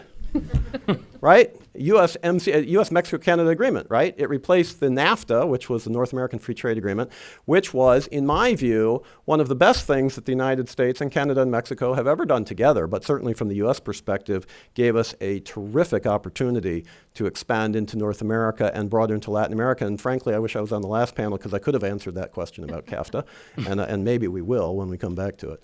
But the point being is that NAFTA really set us on a path. The problem was NAFTA was political poison, right? You want to lose votes, you start talking about NAFTA. So we've replaced NAFTA with USMCA. In many respects, a quite similar agreement. In some respects, advances. But we don't talk about USMCA. We didn't talk about it all in the 2020 elections. You don't hear about it anymore. Is that good? I think it's great. I think it's great. Because why? People used to run against trade, run against NAFTA. Nobody runs against USMCA. Something's changed, and we want to talk about that, right? What changed? Why isn't USMCA part of the political conversation anymore? Because we found a bipartisan way to move forward on trade in North America. And it replaced NAFTA, which was a political toxic talking point. That's an advance. That's an advance, and it's done really important things, I believe, for the political discussions around trade and the types of conversations we can have. But the question is, has it worked? USMCA has only been in place for a couple of years. It still is not completely implemented in some sectors, which we could talk about if you care to, but it's only been in operation for a short period of time. So we also want to talk about what's worked, what needs to work better, and where do we go from here. As I mentioned, our 4 panelists are in place, ready to go. They're already tired of hearing me talk. They want to talk themselves, so we're going to give them that opportunity right now. I'm going to turn to Sarah. Sarah, you and I have known each other as well for a long time, and I'm doing this on purpose because I want you to set the table for us, right? I want you to set the table for us. USMCA was sold as a really important political shift. What's it designed to do? Well, thank you. And so just by way of background, at Walmart, we really think about the North America as our home, our core. We have the largest operations in the U.S., Mexico, and Canada, and we also have significant sourcing operations throughout the hemisphere.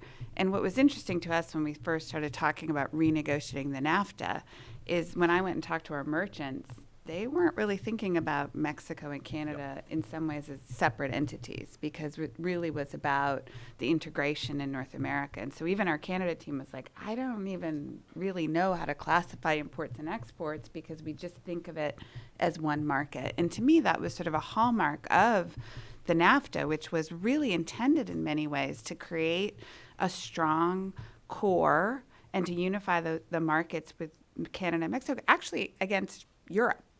If you think about it, the European Union was coming into place, and we needed to make sure that our home market was as integrated. I think the change with the USMCA was the NAFTA was kind of an old agreement. And so we hadn't really upgraded it to think about newer issues like digital trade, and thinking also about how do you leverage trade agreements to ensure that you have similar protection for labor and in the environment as you do, let's say, for intellectual property rights. It absolutely makes sense to us now. From a company like Walmart, we really would like governments to enforce their laws and to make sure that what we're sourcing is made in a decent way with respect for workers as well as in an environmentally friendly way. That's what we kind of all want. So if you have incentives for governments to enforce their laws, to us, that's great. And we've not had any problem. But 20 years ago, it was like, well, no, this is a trade agreement. We can't do labor and environment. We've all moved beyond that. And actually putting in those new standards in the agreement was actually super important. Also about digital and thinking about different ways to move forward in digital trade. So it needed an upgrade, but the guts of it actually kind of stayed the same. And so for us, that was a huge sigh of relief, because honestly, thinking about dismantling NAFTA was really detrimental to our company, would have been detrimental to workers across the board, and would not have enhanced the competitiveness of the United States at all when we are facing major geopolitical competitors. And so I think how's it going? Good, because it's pretty much what it was. Where we need a little bit more work on implementation is on the areas, in these newer areas, on some perennial issues that seem to be, whether it's agriculture or some of the enforcement issues, and also sort of figuring out, okay, we have these new rules on autos, and do we actually write the rules the right way, and how do we actually implement them? But it's really on the margins in some ways about making sure that we're implementing the agreement. I mean, I think the more interesting conversation for me is what's next? How do we build on this base? If it is such a popular agreement, it was passed with bipartisan support, my sense is, like, why don't we dock all the rest of the guys into the USMCA and actually really create a North American competitiveness and think about how we enhance it to bring in other countries within the hemisphere. We have FTAs that might need an upgrading. Really think about things like, how do you accumulate, how do you produce among the hemisphere, and create a super strong corridor. So you've already put several really important issues on the table, as I knew you would, and thank you for doing that. You've really gotten us out of the blocks really effectively. And we are going to come to agriculture. We are going to come to autos in a second, and also express delivery. Don't worry, Maria Luisa. But I want to follow up. You made a point that I find really interesting. From a corporate perspective, your folks used to look at North America as three distinct economies, and for obvious reasons. Now they're looking at the region as North America. Can you go a little bit more into that in terms of how was NAFTA, now USMCA, instrumental in doing that, assuming it was, and what are the implications of that for business? Yeah, so, I mean, obviously we still have Walmart Canada and Walmart de Mexico that are entities in and among themselves, but if you think about it from a sourcing perspective, what business wants is predictability and stability. We've not had a lot of that recently at all, if you think between tariffs and COVID and supply chain disruptions. But what having something like USMCA does, at least it gives you the rules of the road. It gives you sort of the guide points, and it gives you a better sense of confidence that when I order this product, it's going to show up, which we've not had a lot of. And I think that's why we're actually seeing much more investment now in the Americas, a lot more nearshoring, onshoring, because it's like, oh, you know what? When I order, it's going to show up. And so having those kind of guidelines is important. But really what I would say is, because NAFTA had been in place for so long, you ended up with super integrated supply chains. Yep. So you were actually leveraging comparative and competitive advantage, still actually theories that work, to say, okay, which part should I make here? Where should I assemble it? Where does it go back? How does it go forward? How do I make sure I'm leveraging all the talents throughout? So it wasn't like, oh, this must be a U.S. car. It was, how do we actually leverage the whole supply chain for efficiencies, to make sure that whatever we're producing is produced in a way that maximizing those efficiencies. And being globally competitive, not just competitive against each other, but right. North America competitive with China and Europe. Yep. Terrific comments. Thank you, Sarah. We're going to come back to a couple of those things and you bring it back into the conversation. But let's get Todd into the conversation. Todd, you and I were colleagues in the Clinton administration when we were both 12 years old. Yes. Indeed. Very and here we are sharing the table today, and I'm very pleased with that opportunity. You represent Tyson in the agriculture sector. In the trade community, and correct me if I'm wrong, but from my perspective, oftentimes agriculture, for whatever reason, is seen as its own kind of sector. And when we talk about trade, we think about autos, or we think about express delivery, or we think about this or that, but agriculture somehow is different. No, agriculture is fundamental to North America, fundamental to trade, fundamental to USMCA. You want to tell us a little bit about how you see agriculture in the USMCA context, and what has the agreement done favorably or unfavorably, or let's put it differently, needs to be improved in the current environment? Yeah, no, I think it's always good when Sarah talks first. So I wrote down a couple of quick concepts. So first was do no harm. So when you approach NAFTA from the ag perspective, I'll just underscore that bright marker. For us, it was do no harm. I had the easiest lobby job in town for 2 years. Don't break it, right? Yes, obviously you have issues. We have a very complex industry across proteins, right? We have worked, like with our other very old, venerable trade partners, we've worked those out over years, struggle. You have your conflicts. But we felt like things were in a very good place with I call those our indispensable markets. So if you want to say there's 4 or 5 indispensable markets, Canada and Mexico are right there for U.S. agriculture, certainly for the protein industry. So that do no harm was absolutely critical and not all of agriculture, right? Dairy was looking for fundamental changes from Canada. We were looking for some tweaks from the poultry side with Canada.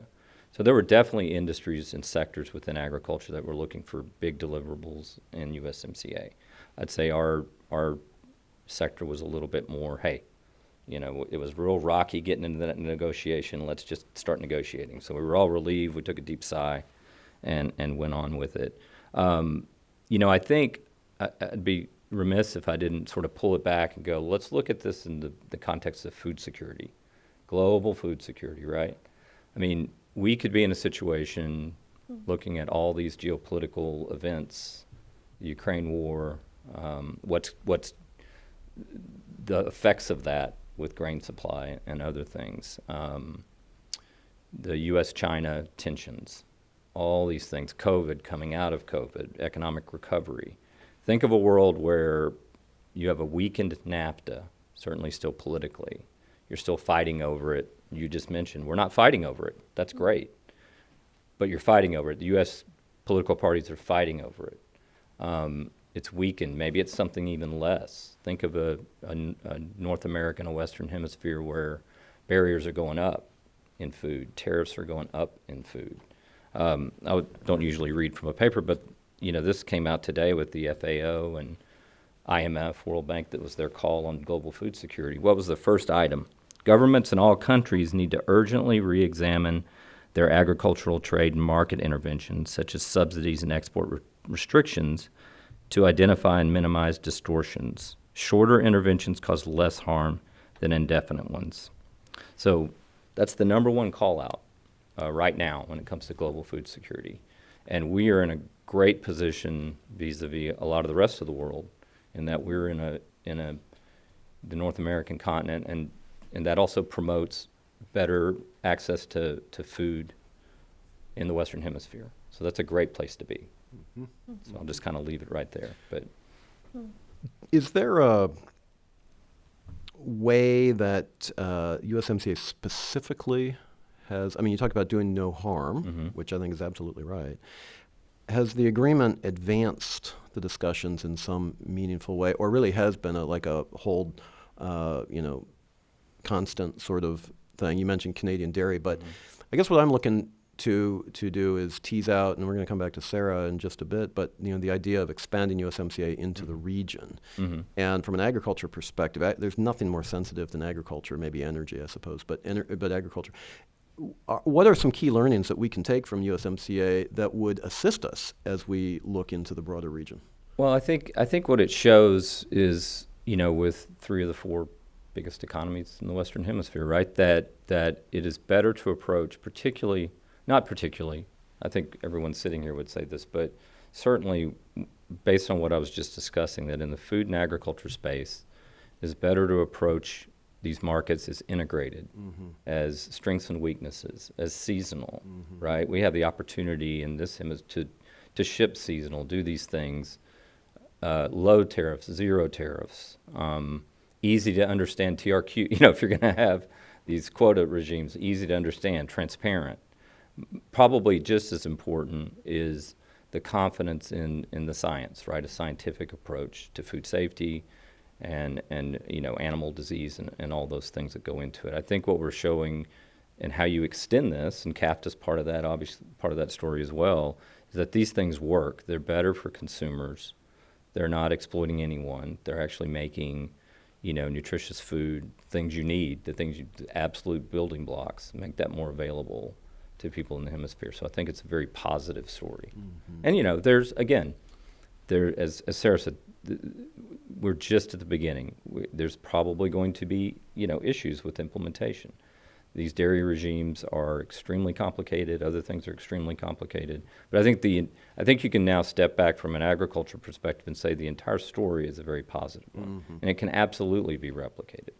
Right. That's the key point. That's the key point, and I'm glad you emphasized that. And I think that's a point that hopefully is resonating across the hemisphere, particularly given Russia and Ukraine, food scarcity in parts of the world that can be supplied not just by North America, by Latin America as well.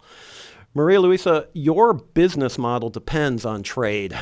Yes. And yet, as we were talking about at the beginning, not everybody is on board with the idea that trade is a good thing. What if we lost in the discussion? How can we recapture this idea? You've done a lot of thinking. You've done a lot of speaking on this point. How can we recapture the idea that trade is win-win, that it's good not just for business and the folks sitting around this table, but all of our customers and the voting public? I love your self questions, Eric. Really, First of all, thank you to CHLI for having this conversation, and I'm honored to be with these amazing leaders here at the table. I think I wanted to, maybe when we talk about trade is good, why make the case, right? And one of the things that we have found out as a company that moves cargo around the globe, we do see how when you are able to facilitate that connection of cultures and communities, when you're selling products from one country to another, and you enable people that otherwise would never connect otherwise to be able to sell and improve their livelihood, that is where we see the benefits of trade and on that part. Now, I love what Sarah was mentioning, and you're right, it's always good to have Sarah speak first on that part, because there was, I think USMCA needed to update and address some of the challenges that trade was facing. Because we have the big discussion right now in the trade nerdiness word that trade is trade gender neutral, or is trade only benefits some and not others.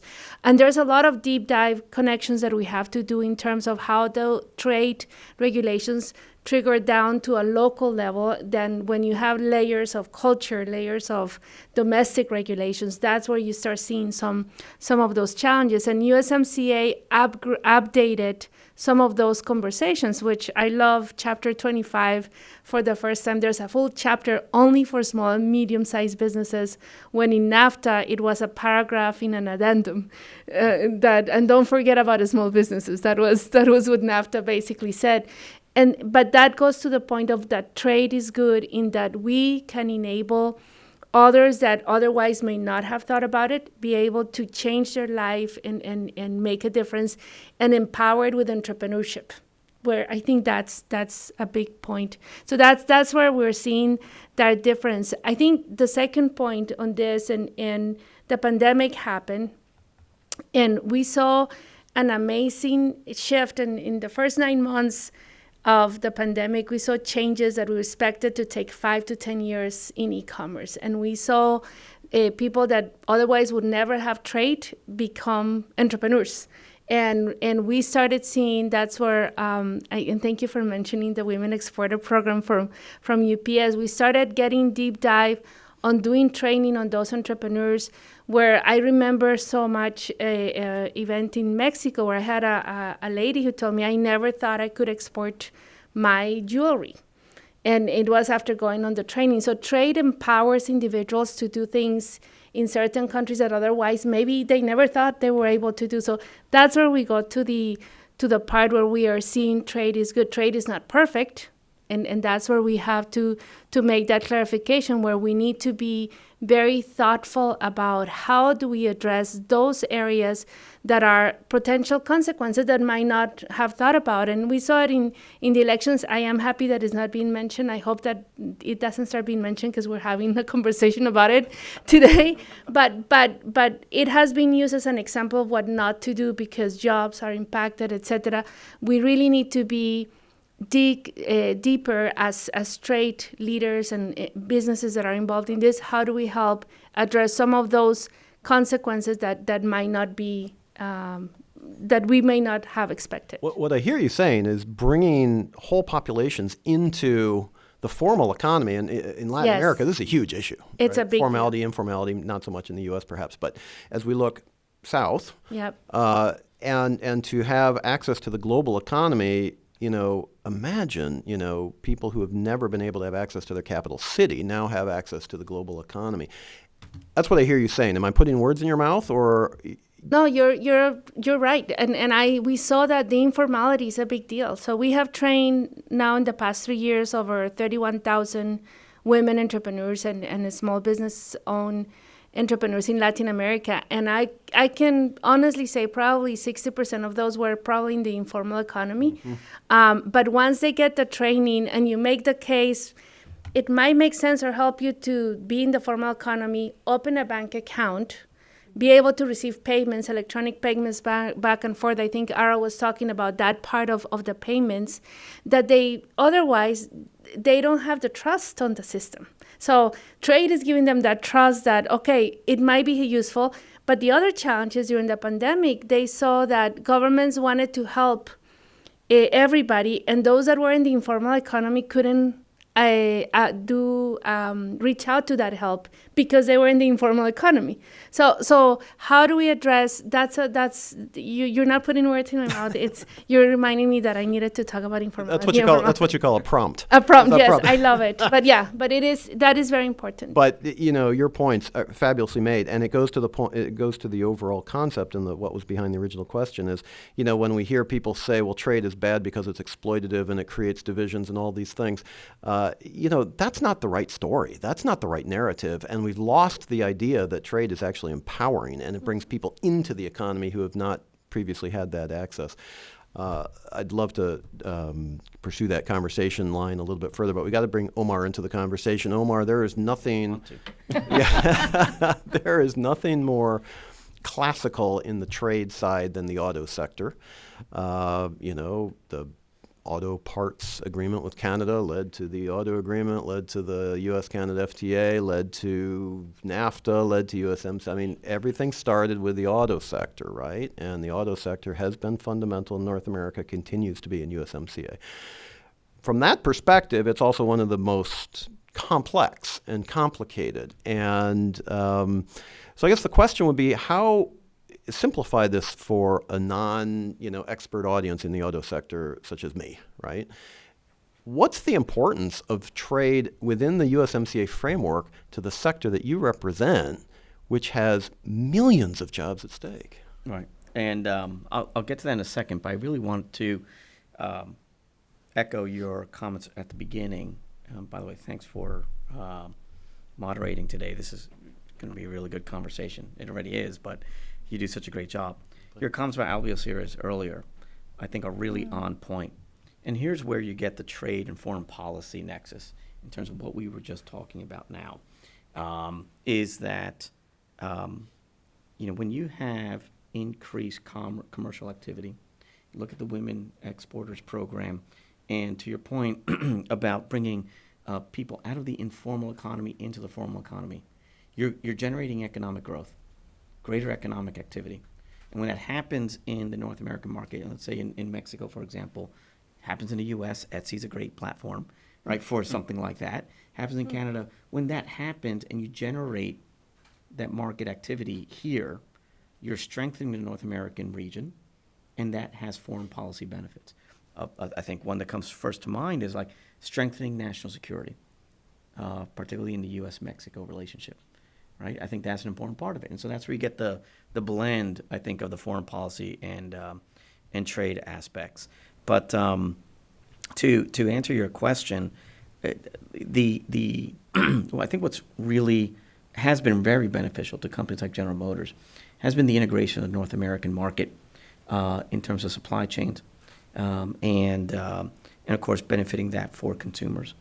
And maybe that's another good point that we have failed, I think, in industry to maybe a decade or more to really powerfully articulate the benefits of trade to consumers. Like a lot of folks, I'm sure, may not truly appreciate that with trade, you have the great seasonal flexibility. You get strawberries all year long because of trade. But it gets more complicated as we get to autos because the North American market area has grown over 50 years now of integrated supply chains, expertise, skilled labor workforces from Canada, the Great Lakes region, down straight through into northern Mexico, now growing also into central Mexico, like San Luis Potosi.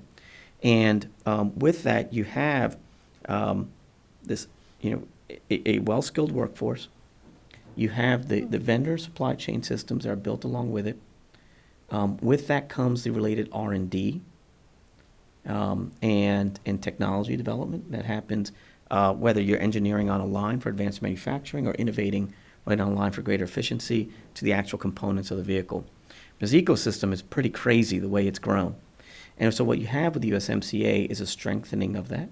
We believe, and even when you get to the auto-specific rules, they work out well for the way General Motors has developed its supply chain system between all three countries.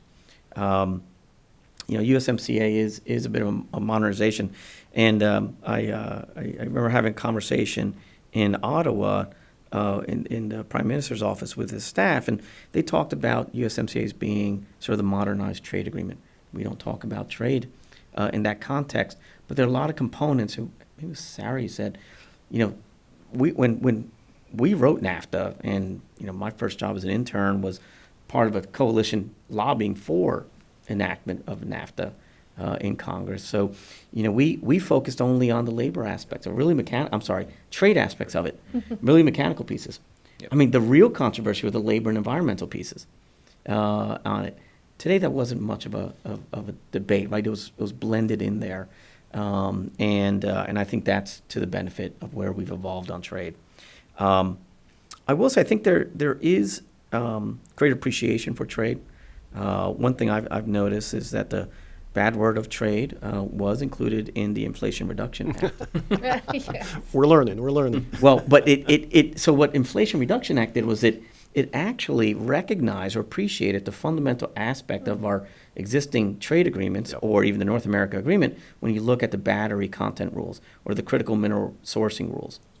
And it builds upon these platforms. And I think that's a really important point, where when I was first reading the IRA draft, when it dropped one night, and I'm sitting there, took off my glasses and reading it on my phone, and I said to my wife, I was like, holy crap, they mention FTAs in here. But at the end of the day, these are fundamental building blocks upon which you can have other types of policy measures that help to grow the North American market and strengthen it.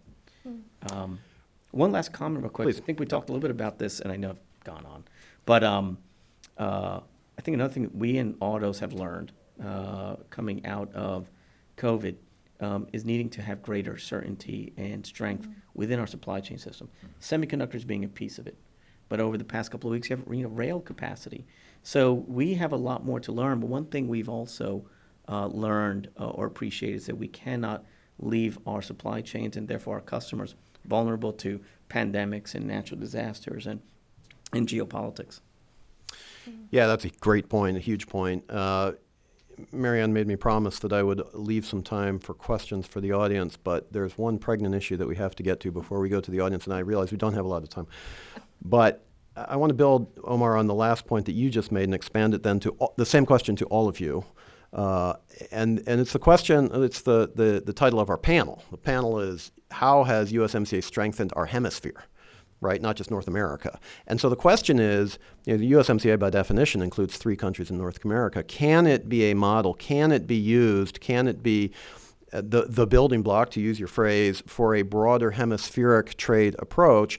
And from your own specific sectors, and some theoretical points if you want to throw those in too, how would you do that? I mean, for example, one of the things that I personally have testified before Congress and done a lot of work in the policy space and all kinds of different op-eds and blah, blah, blah, bringing together, consolidating USMCA with an updated CAFTA, not updating CAFTA, but bringing the CAFTA countries individually for a variety of negotiation purposes and reasons into the USMCA. Is that relevant in the auto sector? Would you guys expand? Well, you can't tell me, but would conceptually, does that matter, or are we only looking at the larger economies here and everything else is is theoretical? I think, and I've thought about this for a while now, is that NAFTA, now USMCA, could serve as the hub of a hub and spoke model for tying in the hemisphere. I think that's one concept. There's a lot of other concepts I think you can have for how do you structure in, and deepen the trade relationship here, and that's for a lot smarter people to talk about than me. But I just think from the perspective of the future of transportation and the electric vehicle portfolio that we are on the cusp of and will grow for the next decade, the Americas have a very important role from a natural resources perspective, but also an incredible capacity for the processing and sort of the chemical processing specifically for these critical minerals. I mean, they can be housed and located throughout the hemisphere. There's great opportunity as supply chains are reconfiguring for the EV portfolio for Latin America and the Caribbean to benefit. It's fantastic. So I'm a customs nerd and a trade nerd, and I love Chapter 7. So, like in the prior Chapter 11 is bankruptcy, conversation, so we don't want to get... my good friend mentioned countervailing duties and anti-dumping, which I understood that, and so did everybody here in this table. But Chapter 7 is customs modernization, as you mentioned, and I think USMCA put it in writing. So these are concepts that many of the countries in Latin America had agreed to implement through the trade facilitation agreement that they have not in some instances. I'm being too blunt. Well, they're in the process of working on it for the past 10 years, 12 years or more. I'm losing time. So for me, USMCA is really a great example that can help the region because we codify how do you put in practice TFA principles of risk management, automation, custom processes that allow for compliance and security information while at the same time move it in an efficient way because we want Latin America to be competitive with the rest of the world. And so that for me is where USMCA is a conversation of topic for the rest of the region. Added to, and Sarah mentioned this one too, digital trade and IPR language in there, that is something that the region needs to take ownership of and not be afraid to implement these changes because those changes include automation. And if you have more automation and if you have transparency, you're able to address the concerns of a potential corruption, concerns of delays because of you're still moving paper. In some countries, still they want money, cash. Actually, yes, it is a true statement. And so in some other countries during the pandemic, they were able to do movements with electronic information. And after the pandemic, they wanted to go back to paper. It blows your mind in certain way, but those are the things that I think where USMCA is a good example because they address concerns that the citizenry, what's the word? Citizenship, yes, have in Latin America about wanted more transparency from their governments. So I think that's Chapter 7. If you cannot sleep from 1 to 2 in the morning, I do recommend you to read it, but it's a great chapter of customs modernization.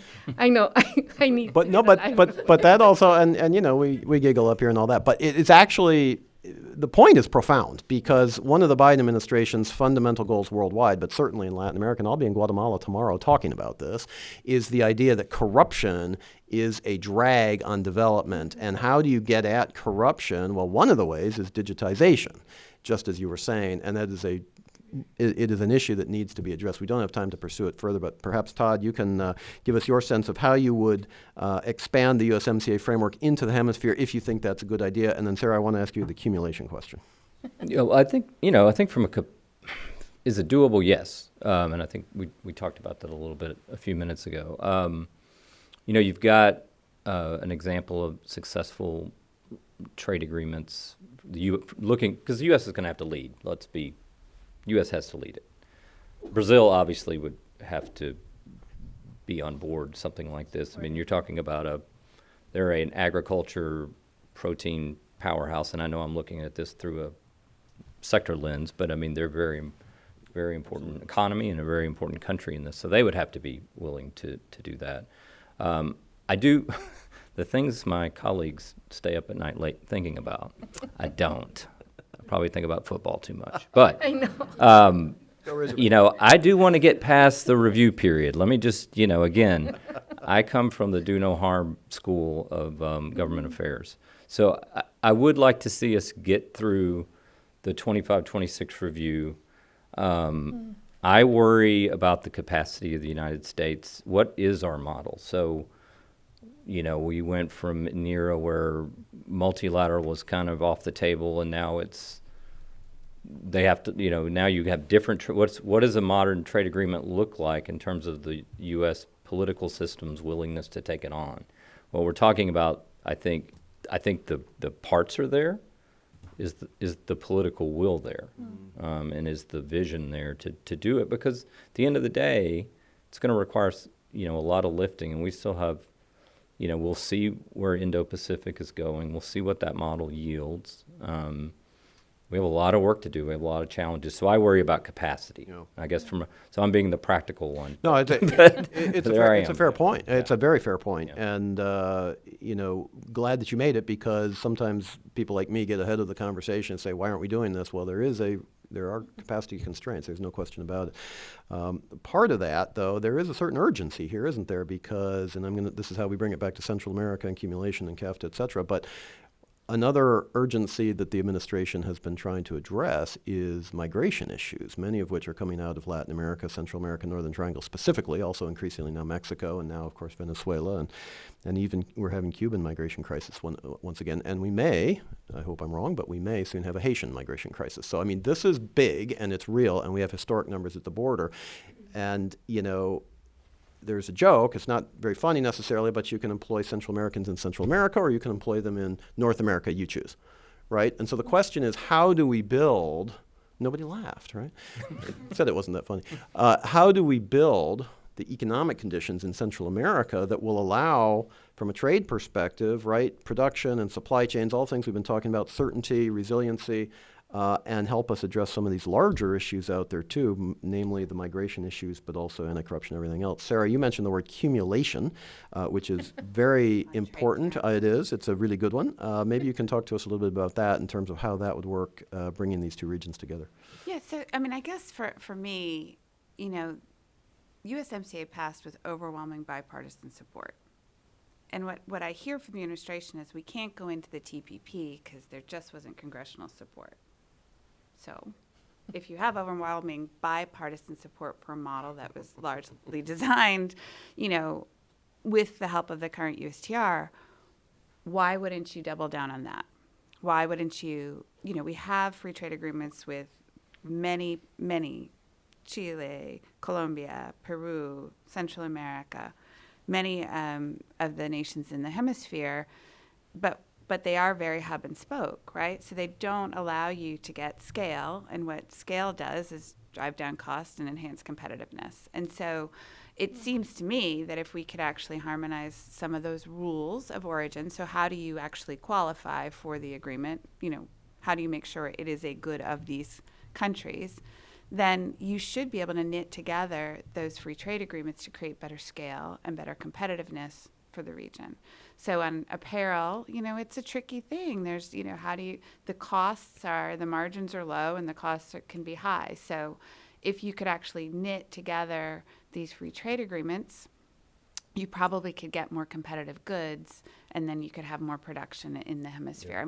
It is sad to me that with the CAFTA-DR, apparel imports have actually gone down. So something says to me the rules aren't working super well, and probably need to be reexamined if you actually want to use trade as an engine of growth to help people have more jobs where they want to live. And I would say most people who are migrating aren't doing it because they want to leave. It's because they feel they don't have a choice. They don't have economic opportunity, or they can't keep their families safe. And, for us, when we look at some of the major success stories, whether it's, Colombia or other areas in the region, it's because they had some economic opportunity. They had changes to enhance rule of law and that predictability and that certainty. And so that's what we hope we can see.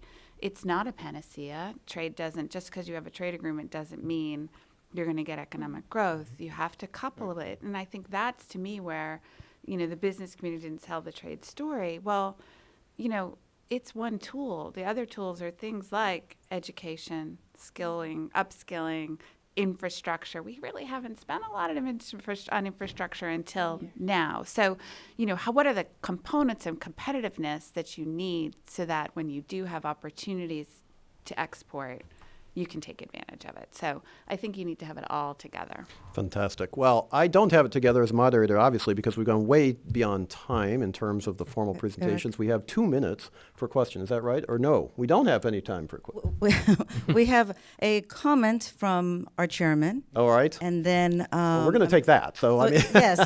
So I just wanted to make a point really quick here. So we're going to take a comment from the chairman, and then I'm going to ask that the previous panelists and the previous moderator who are here. We're going to take a pause, invite you all to come and join us for a photo, because this is going to be one of those one-in-a-lifetime moments that we'll have an opportunity to all say thank you to Congressman Albiocides. So I want to make sure that we're all here to have a wonderful photo with him.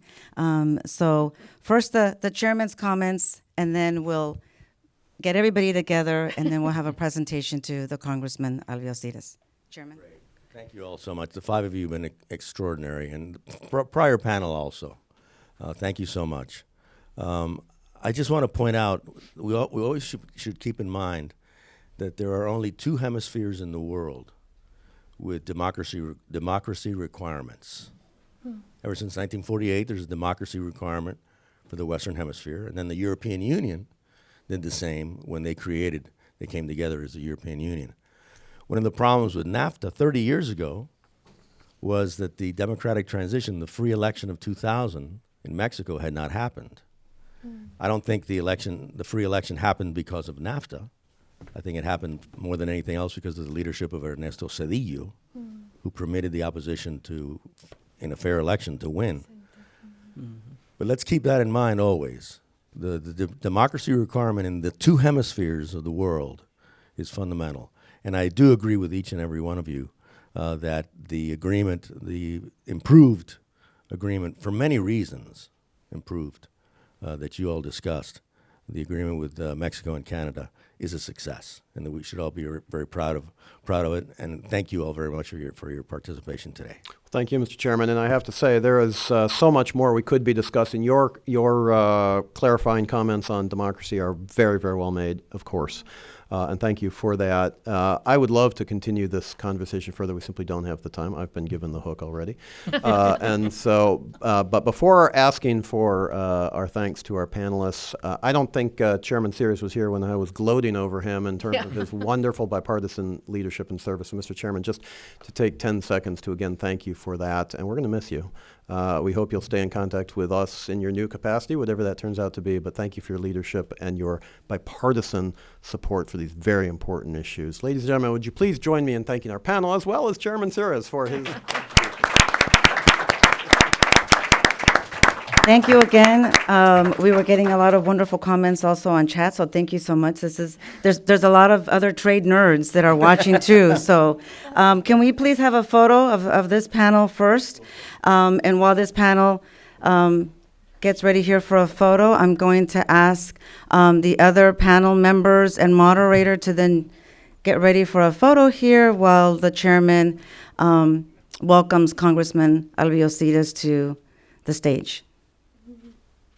Omar, why don't you come on, dear, and Jonathan. I know I've added Tobias because Tobias is going to be speaking last, pero si quiera todos toman un foto. Everybody take a photo together. Okay. So The first panel, can you stand behind?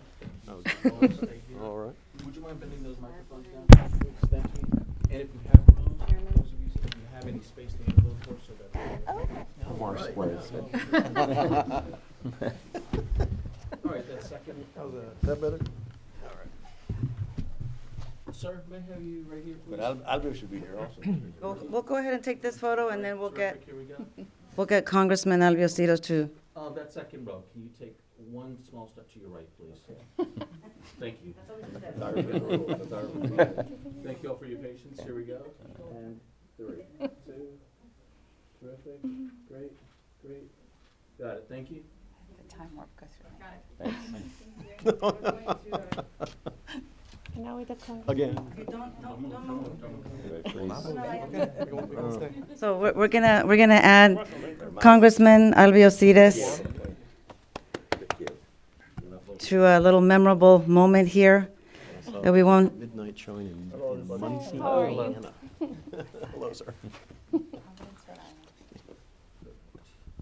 Belandy, can I ask you to take a tiny step towards me? And then to your right. Sir, a little bit to your right. Hands on your head. Mr. Franklin, there you go. Thank you. Here we go. Great smiles. 3, 2. Terrific. Got it. Thank you. Thank you. Thank you again to all the panelists. I'm going to pass the microphone on to our chairman, Honorable Lincoln Diaz-Balart. Do you have the award? Yes. Thank you. Eric, thank you. Take care. What a privilege it is. The award. What a privilege it is to be able to honor today, recognize an exemplary career in public service by Albiocides. What a patriot. What a extraordinary public servant. Personification of integrity and dedication to service. What a friend. What a privilege it's been to be able to serve with him, and especially to be his friend. And what a key member of CHLI you've been, board member. And so I know that I speak for everyone in the Congressional Hispanic Leadership Institute when I say thank you, Chairman Cedis. Thank you for your leadership, for your friendship, for your example.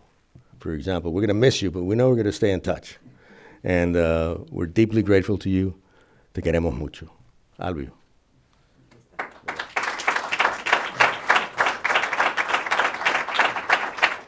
Recognition of an exemplary career. Thank you. Gentleman right here, please. Thank you. Mary Ann. Go ahead. First the gentleman and then. Thank you. We can all move over this way, please. Yes. Thank you. Thank you, everyone, for giving us this little space here. There you go. Thank you, sir. Is it straight? Thank you. That's what I was going. Actually, you know what? Sir, is it? Marianne, can you see? Is it facing? Is it forward facing? Yeah. No. There we go. There you go. There we go. You can see that from there. See, my goodness. Great. He's done this a few times. Terrific. Thank you. Okay. Right. Albio. Gracias, hermano. Sí, unas palabras. You want to hold that for you, dear? Yeah. Okay. Well, good afternoon and muy buenas tardes. Muchas gracias. Lincoln, I missed you. I missed you in Congress when you left. I'm going to miss Mario and the whole crew from Florida. We have grown very close together. And obviously the issue that binds us is not the fact that we're just Cubans, but it's the fact that we want to see a democracy be brought to Cuba. And beyond that to Venezuela, beyond that to Nicaragua, beyond that to the rest of the Western Hemisphere. This is my 16th year. It seems like I got to Washington. I think you were my first hearing too, 16 years ago. But it just seems that I just got to Washington and 16 years have gone by. I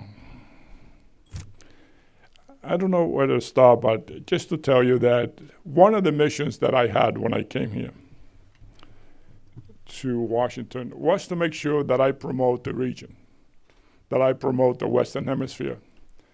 And I think I said at every hearing that one of the problems that we have in this country is that we don't focus enough on the Western Hemisphere, especially in the Caribbean.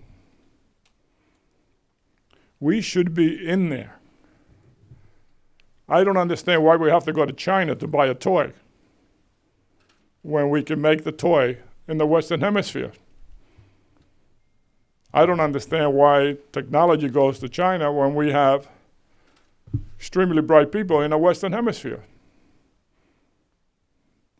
And it's just very upsetting to me when we had the pandemic that I see that China beat us to bring in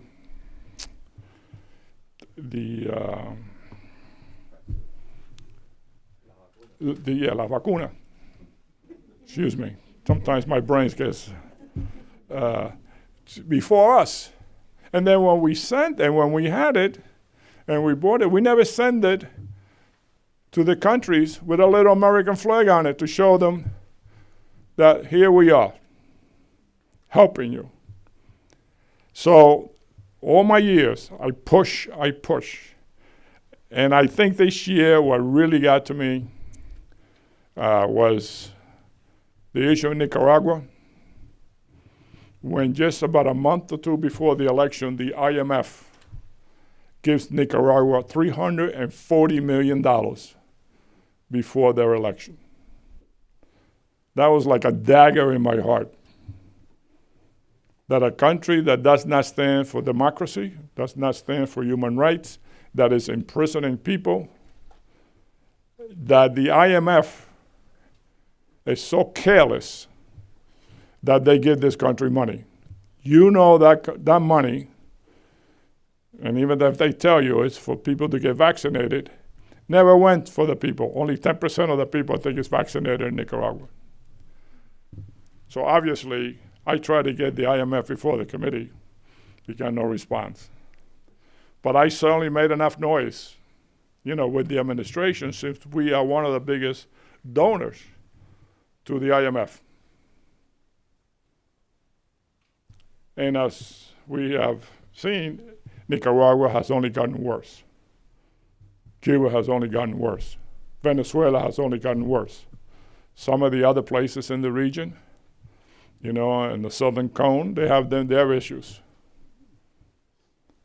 So I think, and Brazil, obviously, nobody knows how that's going to turn out. But I think we're in for a rough time in the Western Hemisphere. And unfortunately, some of the ambassadors have not been confirmed in some of these places. We need ambassadors there. We need people on the ground there. So I wish to tell you that I'm leaving in a good note, but I'm not. I'm very concerned about the region. I'm very concerned about the Caribbean. One positive aspect that I see in the Caribbean is the alliance that Costa Rica, Dominican Republic, and Panama, and now Ecuador has joined. I think that's a very positive step. That's where the IMF should put their money, to promote economic growth and jobs and education in those countries that are democracies that want to do the right thing, instead of giving $340 million to Nicaragua. So I was very pleased with that. Other than that, every hearing, we have this, I try to work with everybody. You can be a Republican. The only people I don't work with are the communists. Republican, Democrat, Independent, left, progressive, well, we're not going to go there. But I try to work with everybody. And I think over the years, both Republican and Democrats appreciate it. Look, we can differ. I can differ. But, you're not any less than I am, or you're not any better than I am. And your position is not any less or better than mine. This is your position. We are how can I say, or at least I am. I am a product of my experiences. I remember when the military in Cuba came into my house and started searching the house because somebody had said that my father was hoarding merchandise. So I remember when they came into my house and they took inventory of everything that was in the house, and we couldn't take anything out, because if we took anything out when we got the exit visa, they would have revoked the exit visa. So you cannot expect me not to have that experience be part of my thinking. And that's just it. And I tell that to the Democrats. I said, don't try to convince me that what you got there, they're going to be better. 60 years, they haven't gotten better. 60-something years, they haven't gotten better. They've gotten worse. If you demonstrate in Cuba now, you get 15 years in prison. Imagine that. So those are the things that I fought against, and those are the things that I see in some of these other countries that is coming to. Nicaragua, Venezuela. I think that's where they're headed. So I may not be in Congress, but I will continue to fight for democracy and human rights every time I get a chance. And I thank you for this award, and I thank my friendship with Blinken, his brother, and all those crazy Cubans in Florida. that I was thinking now when Albi was speaking, Jose Marti, who's the founder of the Cuban nation, more than anyone else, the founder of the Cuban nation, he was a tremendous writer and just brilliant. And he has a phrase that I don't think can be more applicable to anyone else than to Albi Osiris. He said, cuando hay muchos hombres sin decoro, hay hombres que tienen el decoro de muchos hombres. Which translates to, when there are many men without dignity, there are men who have the dignity of many men. Albi Osiris. Martí was thinking of you.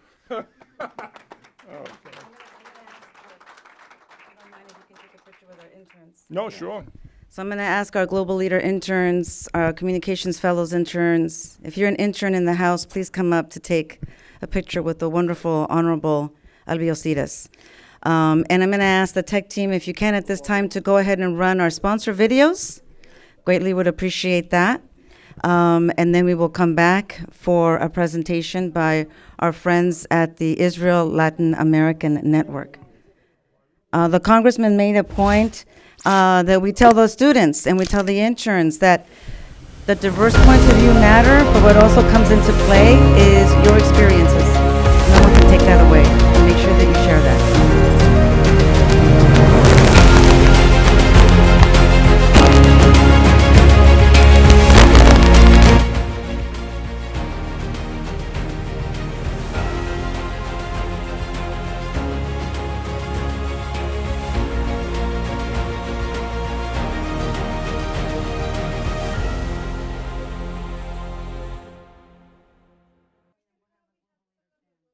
Feed the Children, Tyson Foods, and Americold have this trifold alliance that have come together, and it's an alliance to defeat hunger. The 10-city tour is a part of that. To just say, let's just go across America and take this into communities that may not have easy access to food or resources. Because of that, we're able to create more access to protein and feed people and meet their basic rights of being able to have access to food.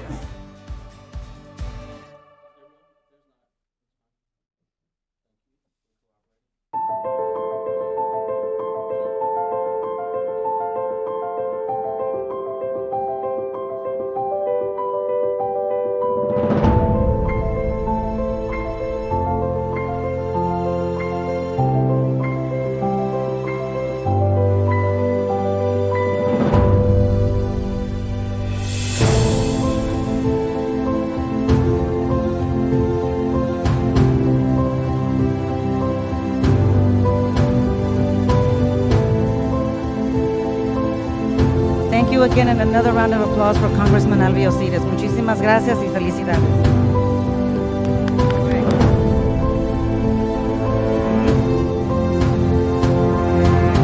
On to our next and last.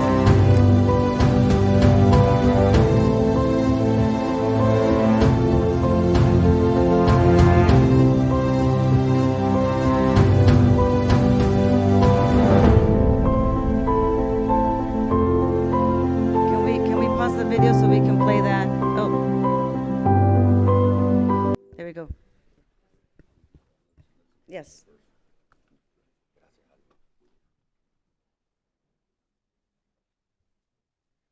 Dr. Tobias Shifter lives in Phoenix, Arizona, and works with Radiology Partners Phoenix. Tobias Shifter grew up in San Jose, Costa Rica. He arrived in the United States to attend university in 1977. Completed medical school at the University of North Carolina and additional postgraduate training at Vanderbilt and Duke. He has lived and practiced in Arizona since 1992 after completing his medical training. Besides practicing medicine, Dr. Shifter has worked with the American Jewish International Relations Institute and B'nai B'rith International in the U.S. and in Latin America. More recently, Dr. Shifter joined the Israel Latin America Network, ILAN, in 2021 as the CEO for the United States. The rest of the introduction is not here, but I can just say the following. He's my friend. It's a privilege for Chile to receive him today, and we are honored to be able to receive and listen to Dr. Tobias Schifter.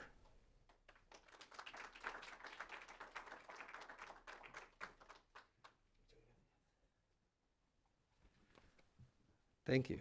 If you can actually run the video again, please. It's a very short video, so it's only a minute. If we can do that again, please.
Muchas gracias, Congressman Henry Cuellar, Congressman Mario Díaz-Balart, Marianne Gómez Horta, Presidente y CEO, y el Honorable Lincoln Díaz-Balart, Chairman de Chile, por invitarme a este simposio.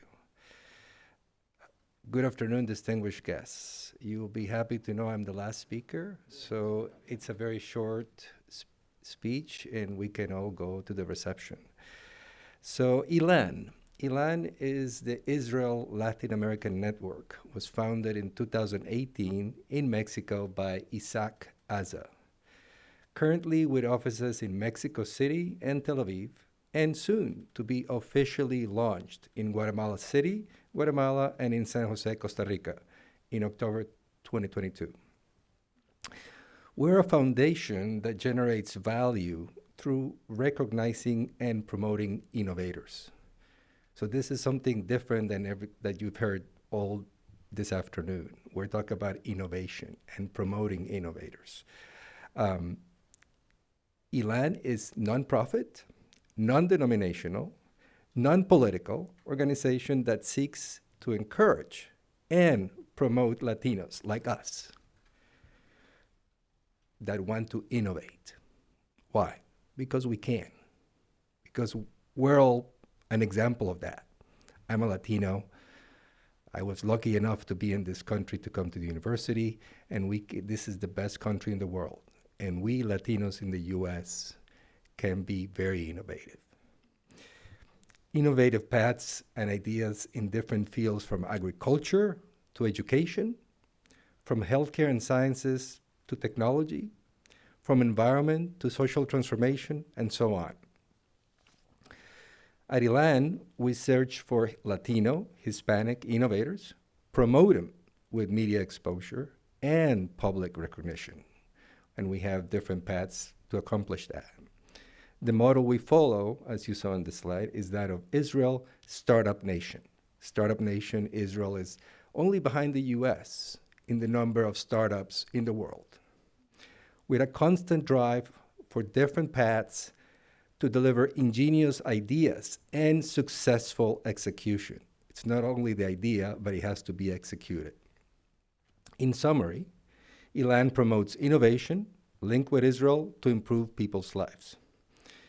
In the words of Albert Einstein, the mind is like a parachute. It only works if you keep it open. So I would be happy to answer any questions at the reception, since I know we're running a little late. And thank you, Lincoln, for your time, and thank you, Lincoln and Chile, for giving me an opportunity to give you a very, very brief introduction to Elan. But I wanted you to start hearing about it. We will hopefully have the official launching in the U.S. in the very near future, and hope to see you there.